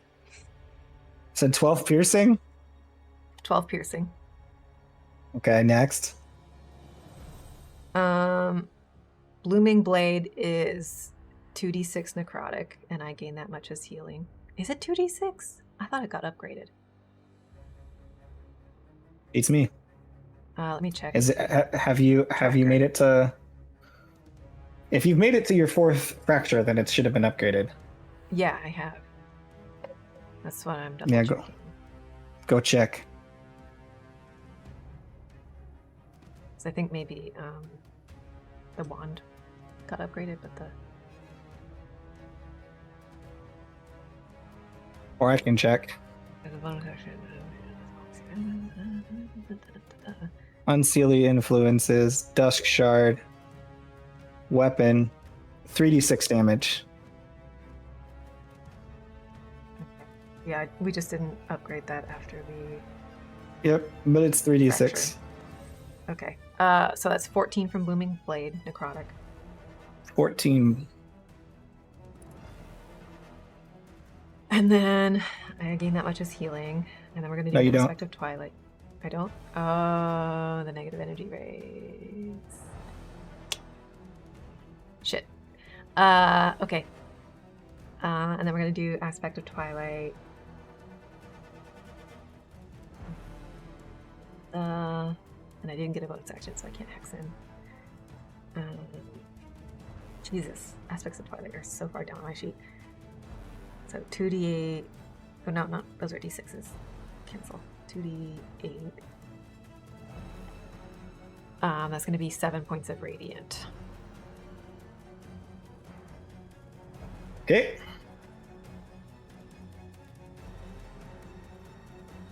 And then if I... that, and then we do the green flame add-on. So that's the normal You can't do a attack. green flame add-on. Well, like if I didn't say I do green flame blade attacking him, but that's normally what I do when I'm using my rapier. Green flame blade is a It's the same roll. action, or is it a bonus action? It's an action. It's the attack action. If you don't want, if because I said it at the end instead of the there's just a beginning, limit to how many things I feel like you can stack in one attack. But you know, whatever. if you don't want me to, I won't. That's fine. Yeah, I think leave it off this time.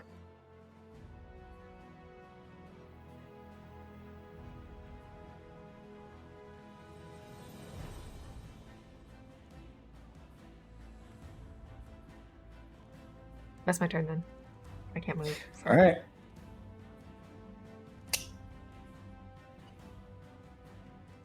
You do still have stuff that you haven't used, just to throw it out there. Go ahead and roll me a wisdom saving throw and a dexterity saving throw. 16 on wisdom and 13 on dex. Still scared. Still slowed. And the lasers start once again. You roll them.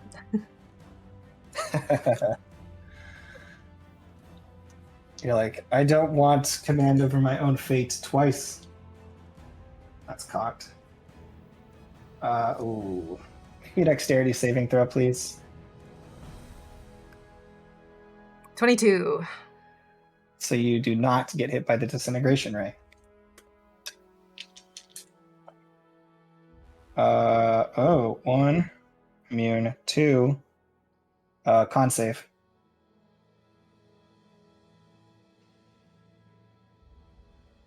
Ten.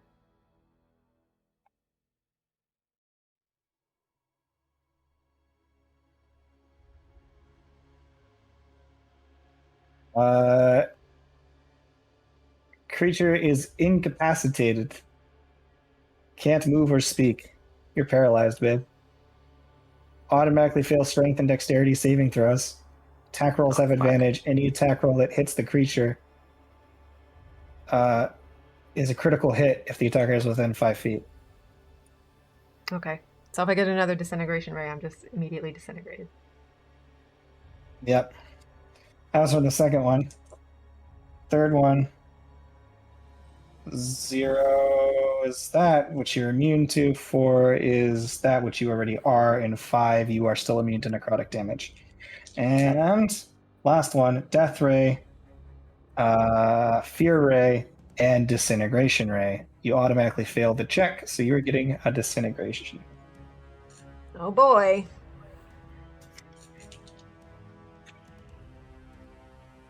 See if you survive. 9, 15,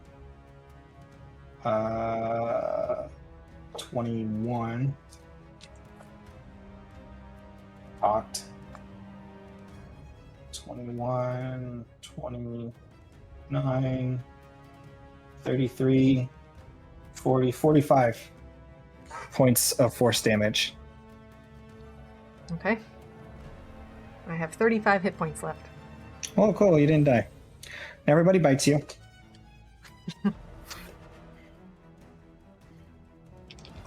With advantage.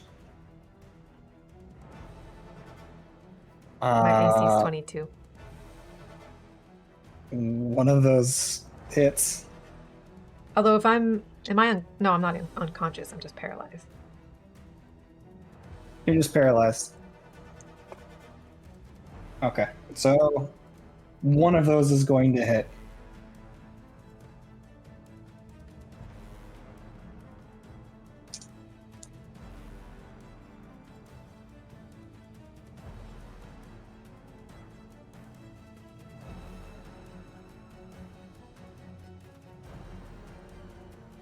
That's 16 points of damage. Piercing. Ooh. Okay. I'm almost dead, but I'm not dead yet. Your turn passes but ends, so I need you to make me, in this order, a Constitution saving throw. 21. You are no longer paralyzed. A Dexterity saving throw. 12. You're still slowed. A Wisdom saving throw. 13. You're still afraid.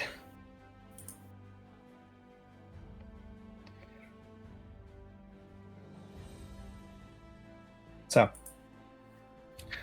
it is their turn again. Yep. As they pile up around you. It's not looking good. No, it's not. It's really not. So, we've got... Make me a Dexterity saving throw.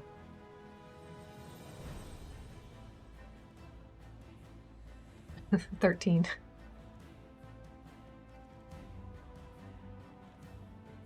I'm rolling a lot of single digits on these.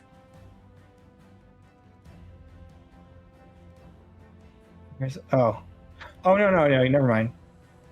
You're immune to petrification, so that doesn't work. And you still have your guys up, right? What you needed to be rolling concentration for, by the way. Oh shit! Yeah, from let me your do that. damage. Because I just took. So I took 45. yeah, So what do I have to roll? 22 On a con save? on a con save. That means I need 18 or better. It was almost a natural 20, but it's a 2, so 6. So the wings fall. The wings fall, you fall to the ground. And I am no longer immune to necrotic damage. From above, you hear the echoing and you can feel these things surrounding you. You feel death imminently coming for you.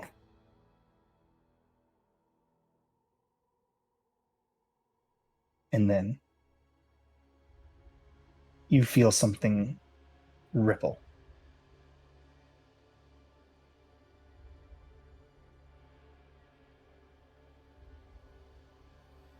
And you feel a presence.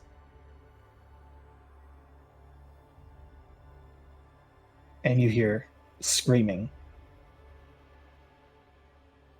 and bright light coming from above. As you see, Saloon has descended. The entire moon itself seems closer.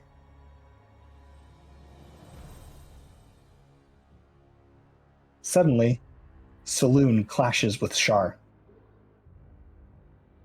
I told you she wasn't going to hold back.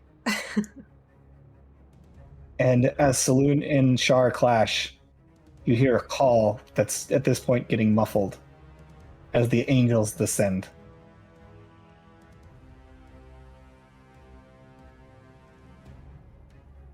Oh boy.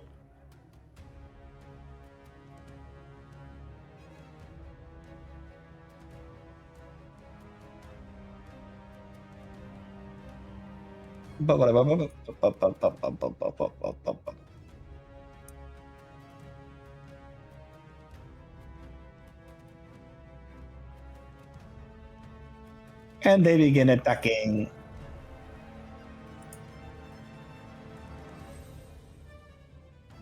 What we got here? That's not going to do anything. That will.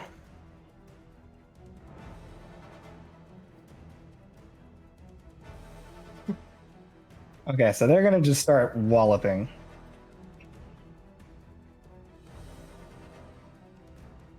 We're like off the edge of the map at this point, huh? I can't catch it on stream. You're not off the edge of the map. You're over there on the right side. Mm-hmm. Just gotta move it over. I can't. It's as far as Oh, it goes. okay.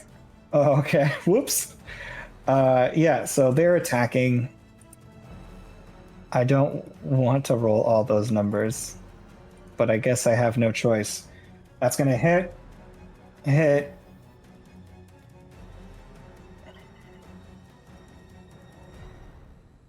It makes 2 attacks. Oh, okay. So that's the first Planetar is making 2 attacks against the first one.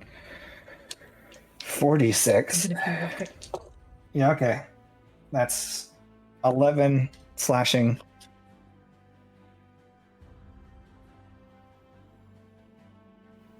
It's gonna bring us down to 82. And then 5d8 radiant. Jesus. 12, 14, plus 12. It's 26 points.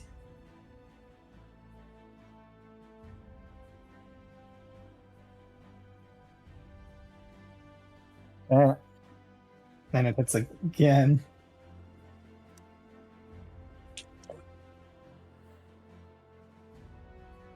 Which is 4, 6, 11, 14, plus 7. It's 21.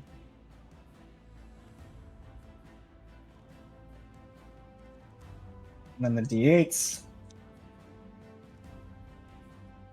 It's going to be 10. Plus 9 is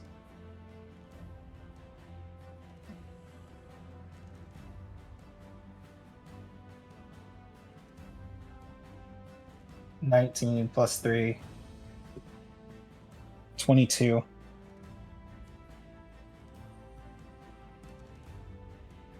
Guy's looking rough now. But he's not dead. Alright, I am going to switch to Cleary Sheet so I can auto-roll this stuff. Because fuck. Yeah.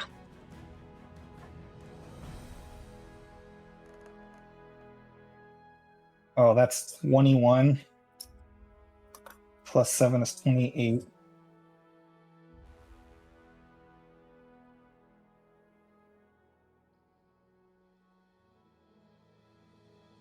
Plus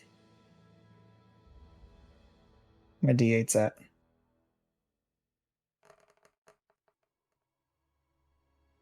18 points.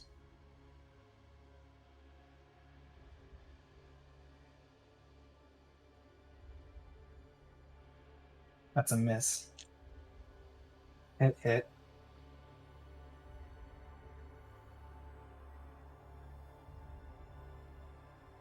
That's gonna put us at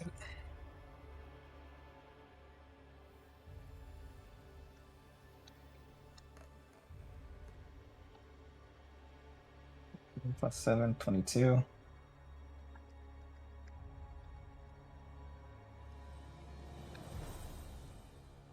It's looking like they're doing damage, but it's still gonna be a rough fight, and you are almost dead.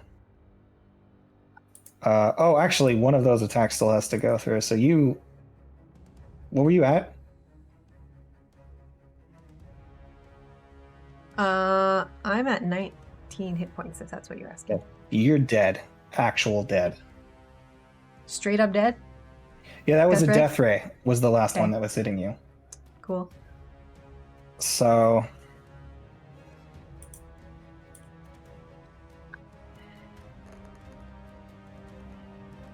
we're at D10s and so that's fine, close enough. 36 plus 7 is 42.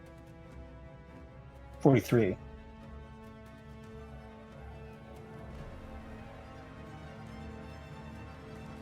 And the last one is going to resurrect you. It's going to use, the Raise Dead ability. So you're going to come back with 1 hit point. And you are no longer feared, slowed, or any other form of charming. And the eyeballs that had just finished killing you guys, or just finished killing you, are going to turn around and fight the Planetars, which is not looking great for the Planetars either. There's only 4 left out of the 7, and they're pretty fucked up. Yeah. But they did send down to you. This is the one that just edged straight in. So it's just going to rotate here. And this one's going to rotate here. It is your turn. How is You're Cleary at 1 looking? hit point. Yeah, how's Cleary looking? Cleary's looking like you've stabbed him twice. Which, to be fair, one of them was a pretty big stabberoo. No, he looks like you stabbed him twice. He's not dead. He looks bad. He Okay, looks so like maybe half his health is gone. I'm going to. A single potion of healing is not going to do much for me right now, so I'm thinking I just skip it. Yeah, I would probably just go for broke and get this boy killed. Yeah, I'm gonna bonus action Hex Cleary. You sure you want a Spirit Shroud? Oh no, I forgot. Yeah, let's fucking Spirit Shroud. Spirit Shroud, the highest level you can, is better than Hex. I only get it at its base level. 5th? Oh, at its base level? Okay. No, it's 5th, you're right. So yeah, okay, so I've never used it before. So it does extra 1d8 or extra 2d8 damage. Of the type you choose. Radiant, necrotic, or cold. I mean, I've hit him with radiant already, and it seemed to work. But radiant and necrotic both work. It's clear. Well, it's dodging.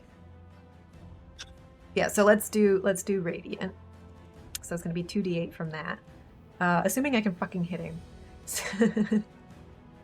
So I only get 1 attack now because the wings are gone. Oh, okay. But I will make it a green flame blade if I can. Sure. Your Spirit Shroud, Green Flame Blade, multiple other procs. Hits. Force damage is only 7. Or piercing, Did you do with advantage, by the way? Because he's still restrained. Oh. Didn't matter. Okay, so right. 7 points of piercing. Okay. And then it's 2d8 for Spirit Shroud. I'm going to go ahead and add on an aspect of Twilight for 48. And this will be Radiant. 15 points of Radiant.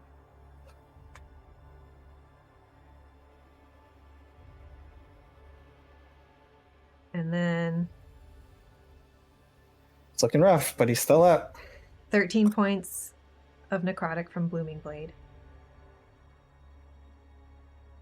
Still up. And then...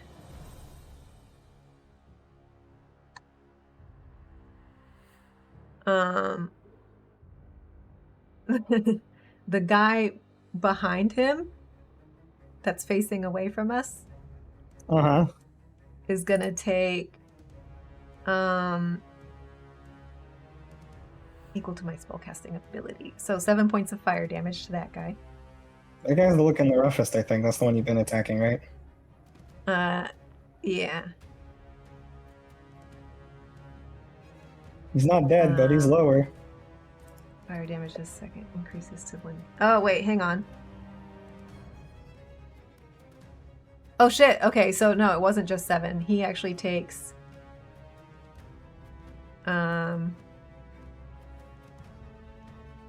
19 points on top of the 7.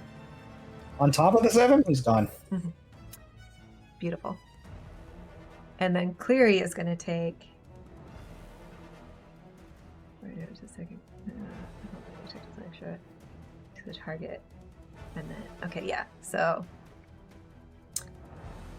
Cleary is going to take 18 points of fire damage. Oh, he took more? How much damage are you going to do in one turn? Holy shit. That's it. I'm pulling out all the stops to kill my baby as fast as I can. He's barely holding on by a thread. It didn't do it? He's got 8 hit points left. No! Cleary, why won't you die? You die so easy normally. Up above, you hear the sound of a crack, as like you see the eyes of this like empowered saloon, and it's just like look down at you for a second, like what the fuck is happening down there's there? like a planetar next to me. Can I be like, can you hit him for 8 points of damage, please? Okay, here's what I'm gonna say. You're telling the Planetar to kill what they're sworn to protect. So, No. make a persuasion No. check. He asked me to. It'll get him out of here.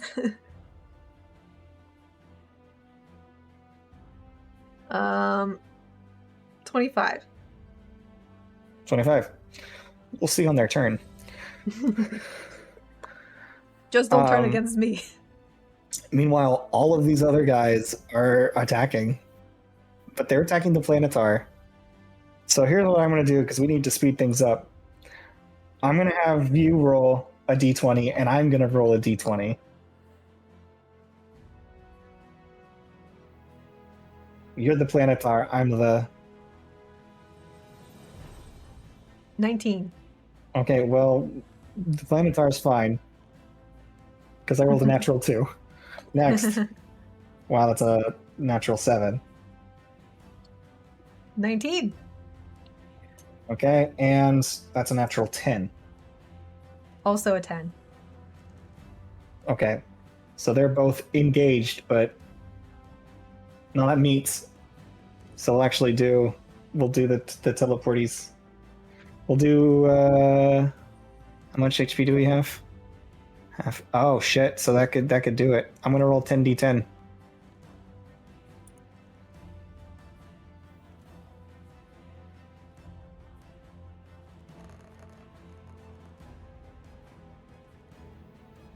$63.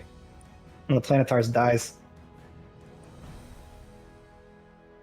Thank you for your service.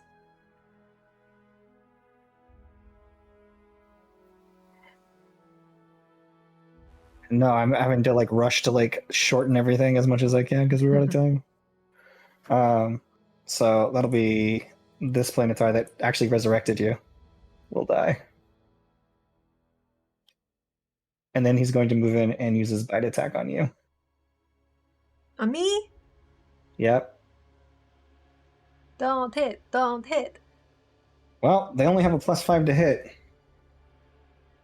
No advantage. That's not going to hit. Oh, thank God. So he uses his lasers on her. You are still up with 1 HP. It is their turn. They are not going to heed what you said, but this one will fly in and they're going to fight. The result of what they do doesn't matter. Seti. Because it's my turn? It's your turn. I'm just He's going... got 8 HP. I'm just going to hug him close and drive my rapier into his heart. And he looks at you and you see blood coming out of his mouth and he says, "See you soon." And then Valhadran dies. Up above, you hear a scream. No! And suddenly there's an explosion of light. What would you like to do? Can I... As he dies, does his prison release him? Is...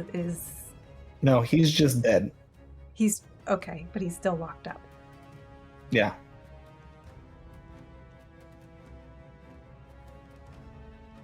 Poop.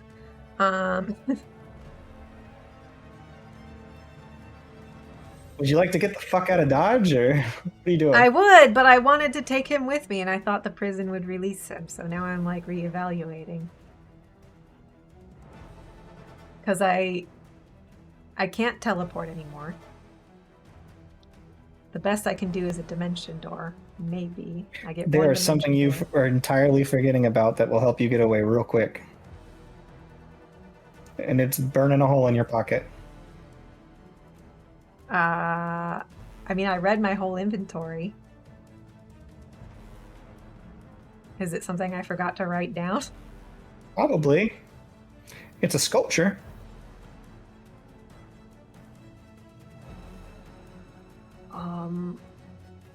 I'm pretty sure all my sculptures were in the bag of holding. You got this one since that thing was put in there. Unless... Yeah. I'm not sure I did, but if you say it. Oh, okay. I thought you had it on you. I thought it was in the bag with everything else. It's a figurine. It's this big. It's pocket sized. Okay, well then, yeah, sure. If you don't want to do it, don't do it. Like, that's fine. I'm totally chill with it. If you're saying that you would have put it in the bag and then put the bag, like, for safekeeping, and then put the bag back in his thing. I don't know. I assumed that's where all my stuff was. Well, he gave you that during your time in the cauldron. Didn't he?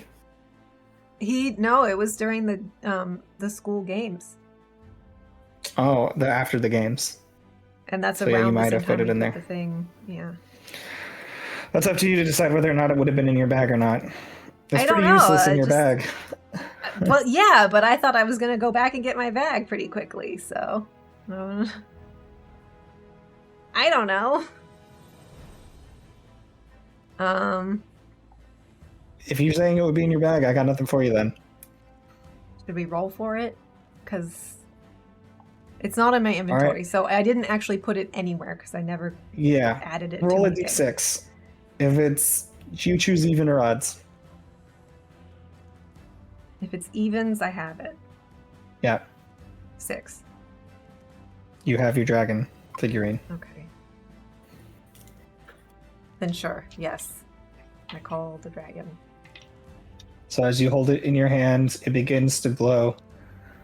And a moonstone dragon erupts seemingly out of nowhere. You grab onto its back. It looks and sees Valhadrin. I'm so sorry. And then it just as it flies up into the sky. As Saloon passes by, she has a look of utter rage and betrayal on her face. And as you fly by on the dragon, she turns her face back towards Shar, and as she does, her hand comes down again. And you see a blip as you're flying towards the moon.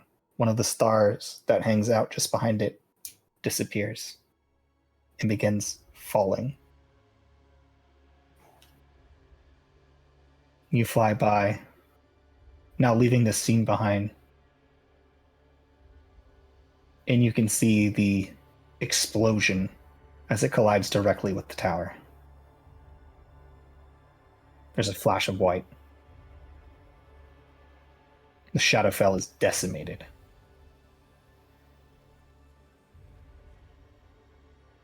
And as you fly, it's strange. The moon gets bigger. You never feel a need for air.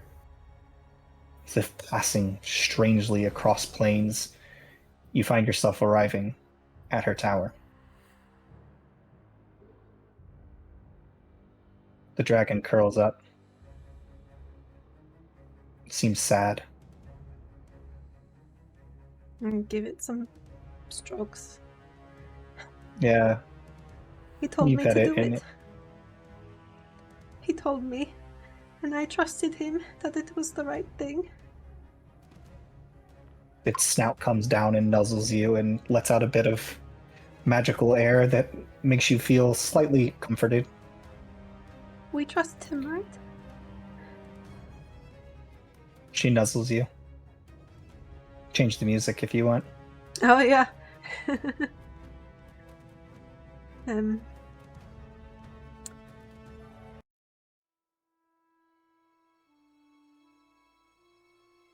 After a bit of time, there's a sudden shake to the entire palace.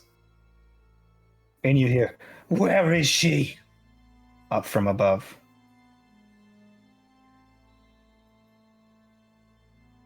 Feel the entire place quake as she comes flying in.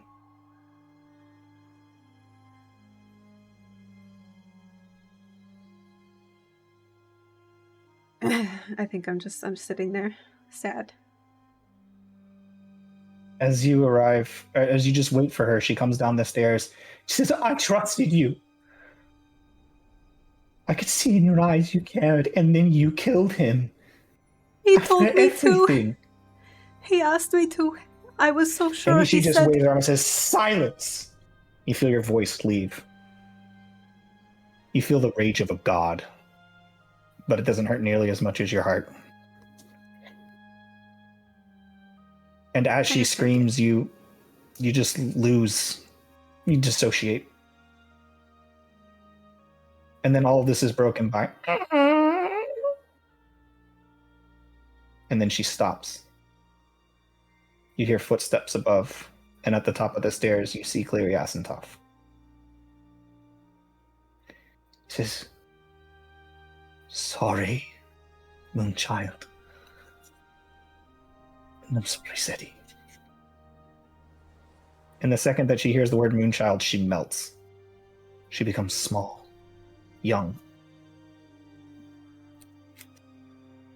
She says, "How?" She says, "I had more than one body in this world.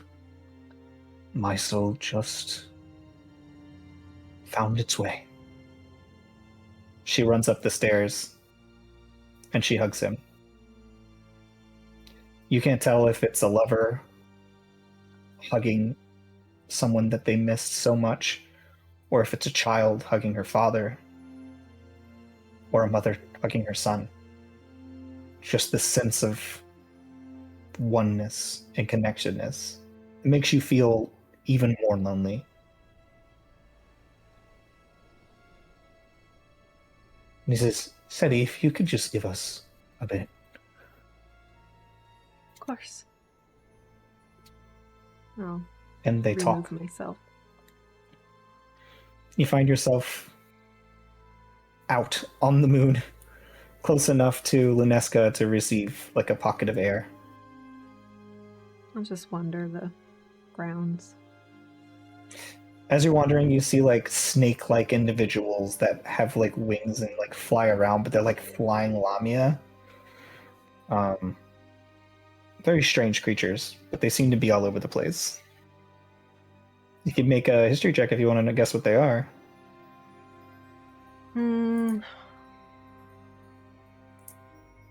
23.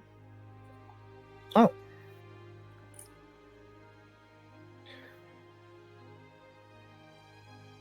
They're called Lyland. And yeah, they're like lamia with wings. You can look them up if you'd like, but it's Lillend. Mm-hmm. And they carry harps.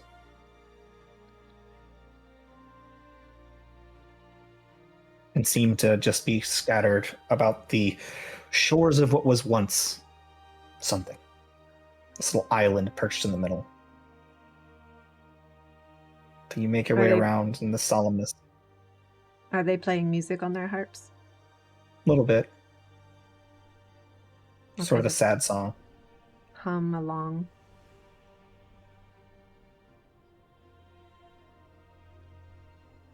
It's a while before anything changes. That's sort of what's happening, what will happen, knowing you have to give them their space. And then after some time, Cleary descends the steps. You can see he looks really tired. Yeah. And he looks out at you. He says, "Hi. Well, thank you for listening."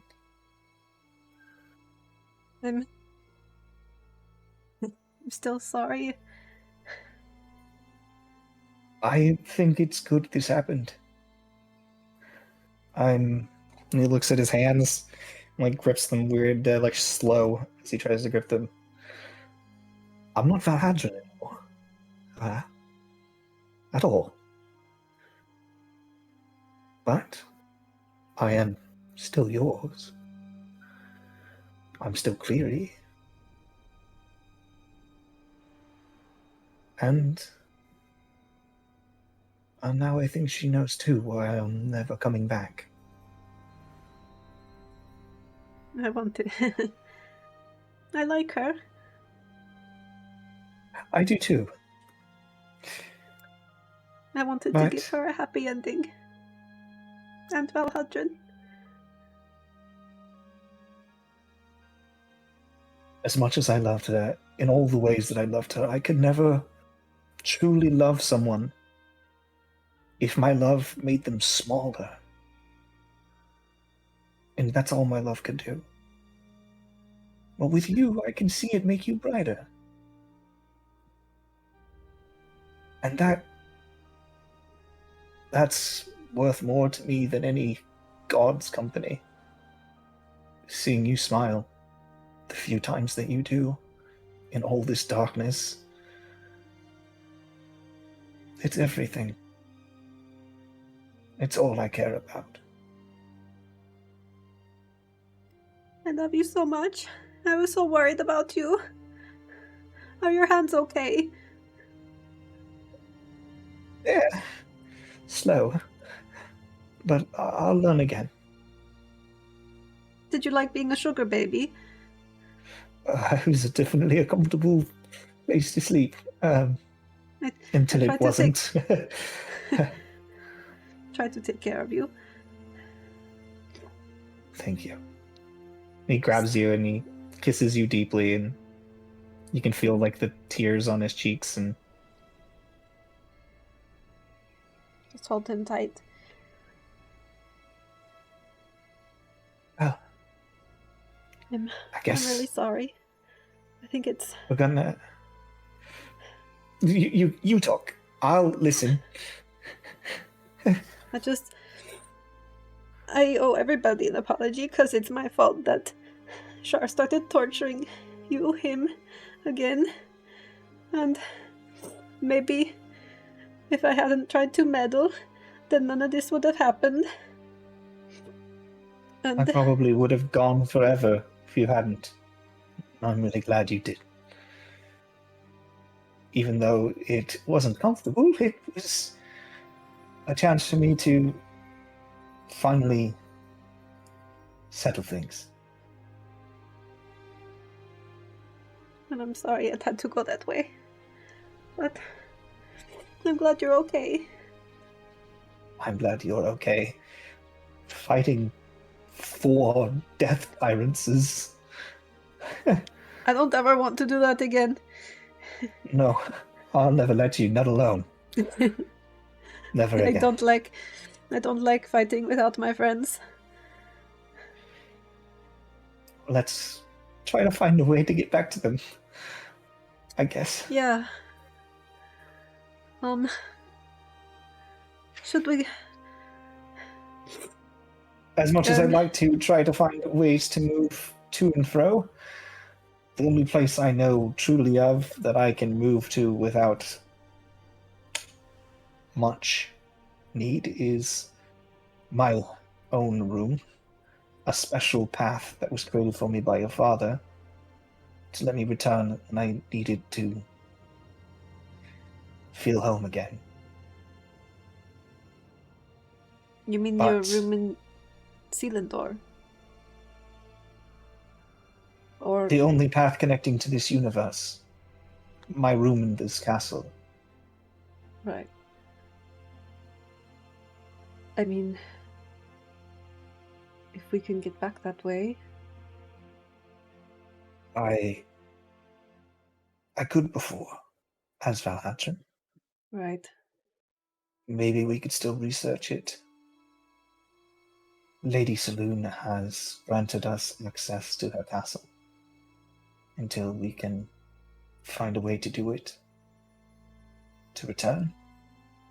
I mean, or if you'd like to get some space, we can certainly return anywhere you like. We could go to the material plane.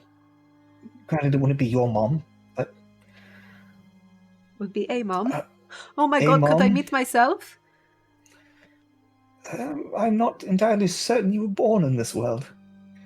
Oh, right. But your equivalent, maybe? I'm not certain. But we could certainly go visit the Feywild again. if you wish to I would- stay somewhere a little bit less... I would like to visit your grove with you. Not just you as a sugar baby. But I Well, want that to does see sound where nice. you came from. Well, my door should still open up to that realm. So, and he leads you back inside. As you do, you see a much older, more mature version of Saloon sitting in a chair as Bahadrim passes in. She looks at him and she smiles serenely. And she looks at you and she smiles even bigger. I smile back. Still Just- teary. Please visit anytime Cleary Asentov in Setimera. Please You're take care even of more him. beautiful than he depicted. I mean, it's been an honor. She begins crying, and if the world ever does open back up to everything, I'd very much like to spend time with you. She's looking at you. Because I'm sure we have so much to share. I'm sure we do. Can I go hug her? And Do whatever you want. give her a little kiss on her granny cheek. You want to put her as granny, but maybe her 30s looking. Oh, 30s or okay. I was 40s. thinking this is the crone version. No, this isn't the crone. This is the motherly age. About maybe 40s, but not. She's not Okay. old. Notably older than she was. Okay, got it. But yeah, you hug her. Thank you for everything. No. Thank You're you. wonderful.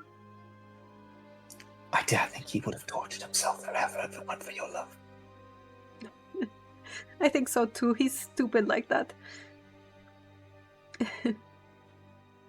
She touches your cheek, and she looks at him. And you can see just her eyes shimmer. She says, huh? And she shakes her hand, and the door opens to his room. Once again, it's like you step from silver through this blue door into just this sort of shabby place. Like a sort of shack on the moon, but filled with bookcases and nice paraphernalia, still well done, but more wood, less silver. And that window peering out to the vast expanse. And then he looks fondly and he says, "Goodbye, Moon Mother." And he closes the door. And he traces his hands over it. He says, "I don't know if we'll be able to return directly." Mm. And he touches it again. But we're not returning here. And he opens the door. And you look and you see the flowers spread all around. You turn around and you no longer see the moonlight behind you. You find Cleary's small silver box sitting in the middle of his clearing. He says, "This is where I came from."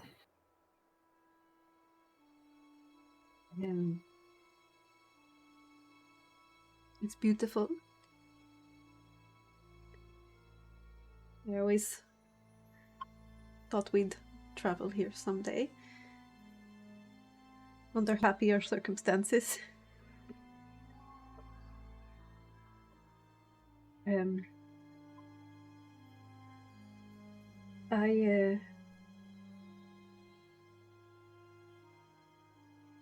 I had Oren make something for you.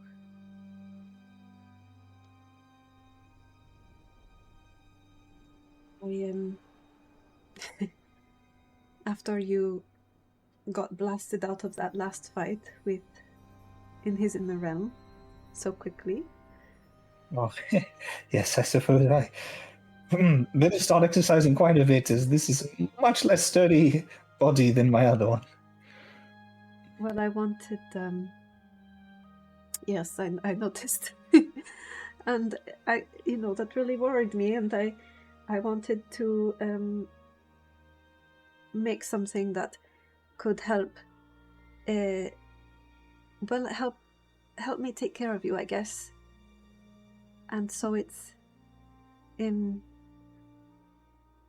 if I get healed in combat, or if you get healed in combat, then it will share between us as a sort of lifeline. So we'd But be it connected requires in another way.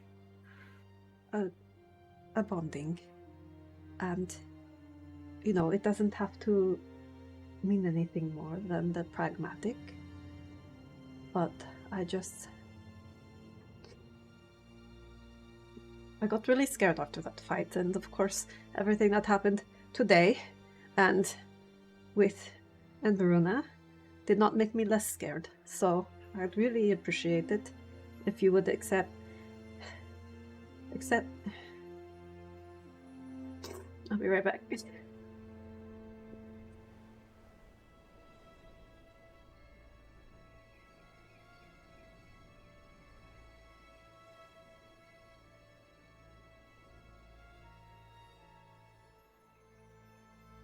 If you would accept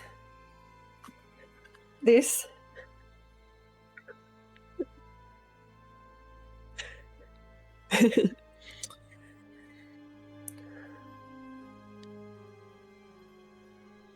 Aw. He looks at it and he says, I do. And that's where we'll go ahead and end our session for the night. I got mine on too. As Seti low-key proposes to Cleary with rings that she got for us. A belated anniversary gift for us. Very belated. Thanks, baby. We put off D&D too long. We did. We had reasons. Thank you, baby. You're welcome.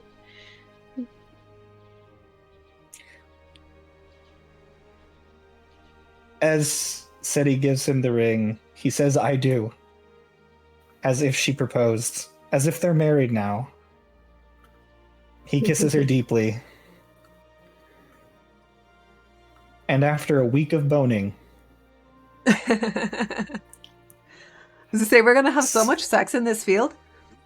In this private hut in this field, you were out one day after trying to find a way home, and you hear from inside your silver box this looks just like a silver shoebox, but very large, just sitting in the middle of this clearing. You go inside, and it's Cleary's study, and you hear hello from inside, and light pouring in dazzling colors. And as you peer in, you see a golden figure with his hand out saying,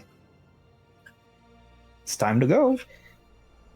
Oh, you found us. And that's where we'll end our session. So thanks so much for hanging out, everybody. I hope you had fun. I certainly did. We love you. And remember, we did it for the rolls. We did it for the rolls.